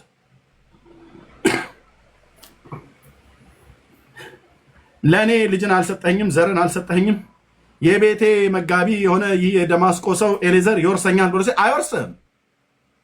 ሌሊት ይመጣና እግዚአብሔር በራእይ አይወርስም ይለዋል። ቴንኪው የኔ አባት አይወርስም። እናስ ከጉልበትህ የሚወጣ እሱ ይወርሳል። እኔ እኮ ልጅ የለኝም። አዎ ልጅ የለህም። ይህንን ሁሉ ርስት ለማን አወርሰዋለሁ? አብርሃም እርስ የሚወርስለት ነው የሚፈልገው አይደል? ኤሌዘር ቢወርሰው ምኑን የሚወርሰው? የአብርሃምን በጉን፣ አህያውን፣ ግመሉ ምናምን ነገር። እግዚአብሔር ደግሞ በአብርሃም ቤት ውስጥ በግና ግመል፣ ፍየል፣ ድንኳን ምናምን ነገር፣ አንካሴ ጦር ምናምን ነገር የሚወርስ ልጅ አይደለም የሚፈልገው። እግዚአብሔር የሚፈልገው ኪዳኑን የሚያስቀጥልበት ሲጠራ የአብርሃም አምላክ ተብሎ እንደተጠራ ቀጥሎ የይስሐቅ አምላክ ተብሎ እንዲጠራ ኪዳኑን በሱ በይስሐቅ ዘር ይጠራልሃል። ኦ የኔ አባት ለዘላለም ስሚ፣ በይስሐቅ ነው ዘር የሚጠራልህ። እሱ ዛ እንደዛ ይላል። እናት የማነው አሮጊቷም እግዚአብሔር ማህፀኔን ዘግቶታል፣ ዘጋኝ። ጌታ እኮ ዘጋኝ 75 ዓመት 25 ዓመት ሙሉ ጠብቀው የ90 ዓመት አሮጊት ጡት ወድቆ የሴት ወግ የተባለው የወር አበባ ቀርቶ ተቋርጦ የለም። በሴቶች ልማድ የሚሆነው ነገር የለም። የ91 ዓመት አሮጊት የፊቷ ጉንጯ ስጋዋ እንደዚህ አሸብሽቦ ይታይ። እዚህ አንገቷ ሁሉ በሙሉ ተወድቋል። ጡት ብለህ ብትር የለም። ቆም ወተት ሊያግጥ አይችልም። ለዚህ ነው ሮሜ መልእክት ላይ ሲናገር የአባቶች አምላክ ኢየሱስ ሮሜ መልእክት ላይ ሲናገር የራሱንና የሳራን ስጋ ምውት ማለት የግዕዝ ቃል ነው። የሞተ መሆኑን በእምነት ሳይደክም ተመለከተ ይላል። በእምነት ሳይደክም ተመለከተ። እንዴ የደከመ የሟሸሸ ፊትና አንገት ጡት አይተህ የወር አበባ የተቋረጠባት አሮጊት ሴት አቅፈ እየተኛ እንዴት አመነ ይላል። አመነ። አይገርምም? አመን። ምን አይነት አማኝ ነው? እዚህ ዓለም በሙሉ ብንጨመቅ የአብርሃምን ያህል እምነት የለንም። አመነ እና እሷ ግን ቤቷ ሲመጣ ዘግቶኛል ብላ ስትል ሰማይ ግን የሚያምር ሕፃን ልጅ እሷ ውስጥ ያያል። አይገርምም? የአባቶች አምላክ ለዘላለም ስም ይባረክ፣ ለዘላለም ስም ይባረክ። ሳራ ዘጋኝ ስትል እግዚአብሔር ከሰማይ ሆነው የሚያምር ሕፃን ልጅ አለ ሆዷ የሚያመጣው የ90 ዓመት አሮጊትና የ99 ዓመት ሽማግሌ ነገርየውን በሴትና በወንድ መካከል የሚደረገውን እንኳን ለማድረግ ጉልበት ይጠይቃል። ብራዘር አቅም ይጠይቃል። እሱ ራሱ የለም። ስጋቸው ምውት ነው። የራሱንም ስጋ ምውት መሆኑን በእምነት ሳይደክም ተመለከተ ይላል። ታንኪዩ መንፈስ ቅዱስ። እግዚአብሔር ሲናገር የ99 ዓመቱን ሽማግሌ ብራዘር የ19 ዓመት ልጅ ሊያደርገው ይችላል። ለዛ ጉዳይ ማለት ነው። እግዚአብሔር ሲናገር የ91 ዓመቷን አሮጊት የ19 ዓመት ልጅ ያደርጋት ይችላል። አለዚህ ነው አየህ። ሳራም ለመጸነስ በእምነት ኃይልን አገኘች ይላል። ሃሌሉያ!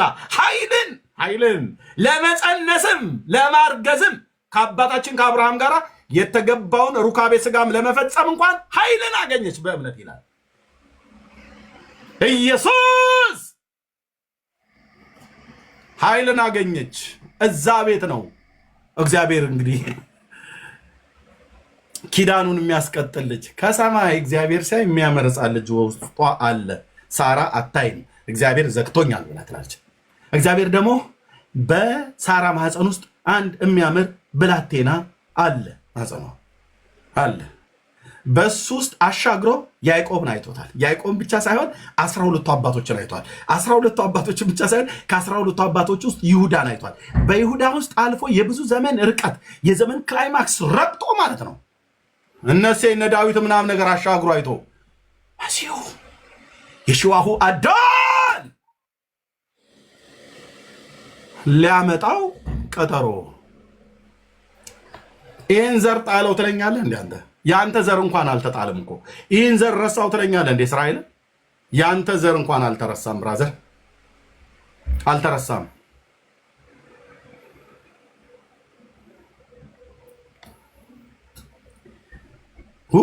የኔ አባት ስም ይባረክ። ኢየሱስ ክርስቶስ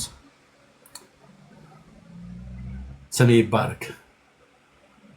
በቤታቸው ከዕለታት አንድ ቀን በመምሪያ አድባር ዛፍ ስር ቁጭ ብሎ ውጭውን እያየ ደመና እያየ አላፊ አግዳሚውን እያየ 3 ሰዎች ሲመጡ እነማ እንደሆኑ አላወቀም።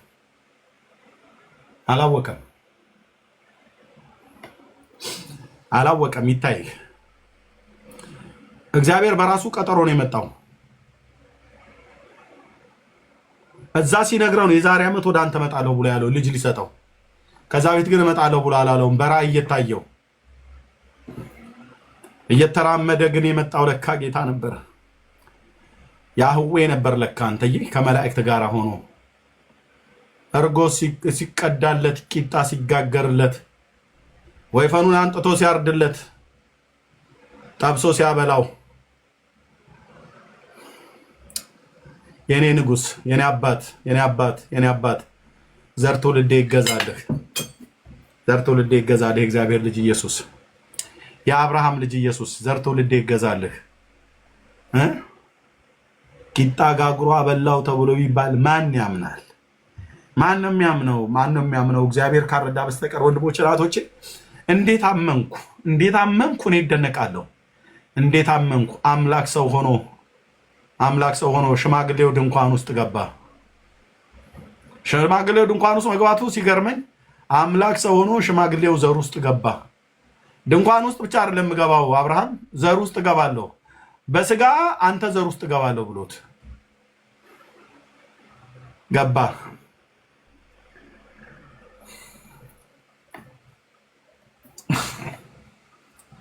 ድንኳን ውስጥ መግባቱ ሲገርመን የአብርሃም ዘር ውስጥ ገብቶ ስሙ ሲጠራ የአብርሃም ልጅ ተባለ። የአብርሃም አምላክ የአብርሃም ልጅ። እንዴት እኮ ግራ የሚያጋባ ጌታ ጋር ገለጠን በስተቀር ግራ እኮ የሚያጋባ ነው። የአብርሃም አምላክ ብለህ ነግረን፣ አዎ ይሄ የአብርሃም አምላክ እኮ ራሱ ደግሞ የአብርሃም ልጅ ነው። እንዴት ልጁም አምላኩም ይሆናል?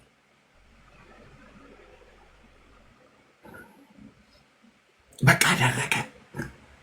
ቴንክ ዩ ሎርድ አደረገው። የዘላለም ኪዳኑን ሊፈጽም አደረገ። እስራኤል ለዘላለም አልተረሳም። እስራኤል ለዘላለም አልተጣላችሁም። ብትጣሉ እንኳን መጣላችሁ መውደቃችሁ ለዓለም መዳን ይሆን ዘንድ ነው። እስራኤል ሁሉ ይድናል ተብሎ እንደተጻፈ መድኃኒትን ከጽዮን አወጣለሁ፣ ከያዕቆብ ቤትም ኃጢአተኝነትን አስወግዳለሁ ብሎ የተናገረ የዘላለም ሐሳቡ እግዚአብሔር በባሪያዎቹ በነቢያት ቃል ተከሽኖ የተቀመጣለ እስራኤል ለዘላለም እግዚአብሔር አላጠፋውም አያጠፋውም።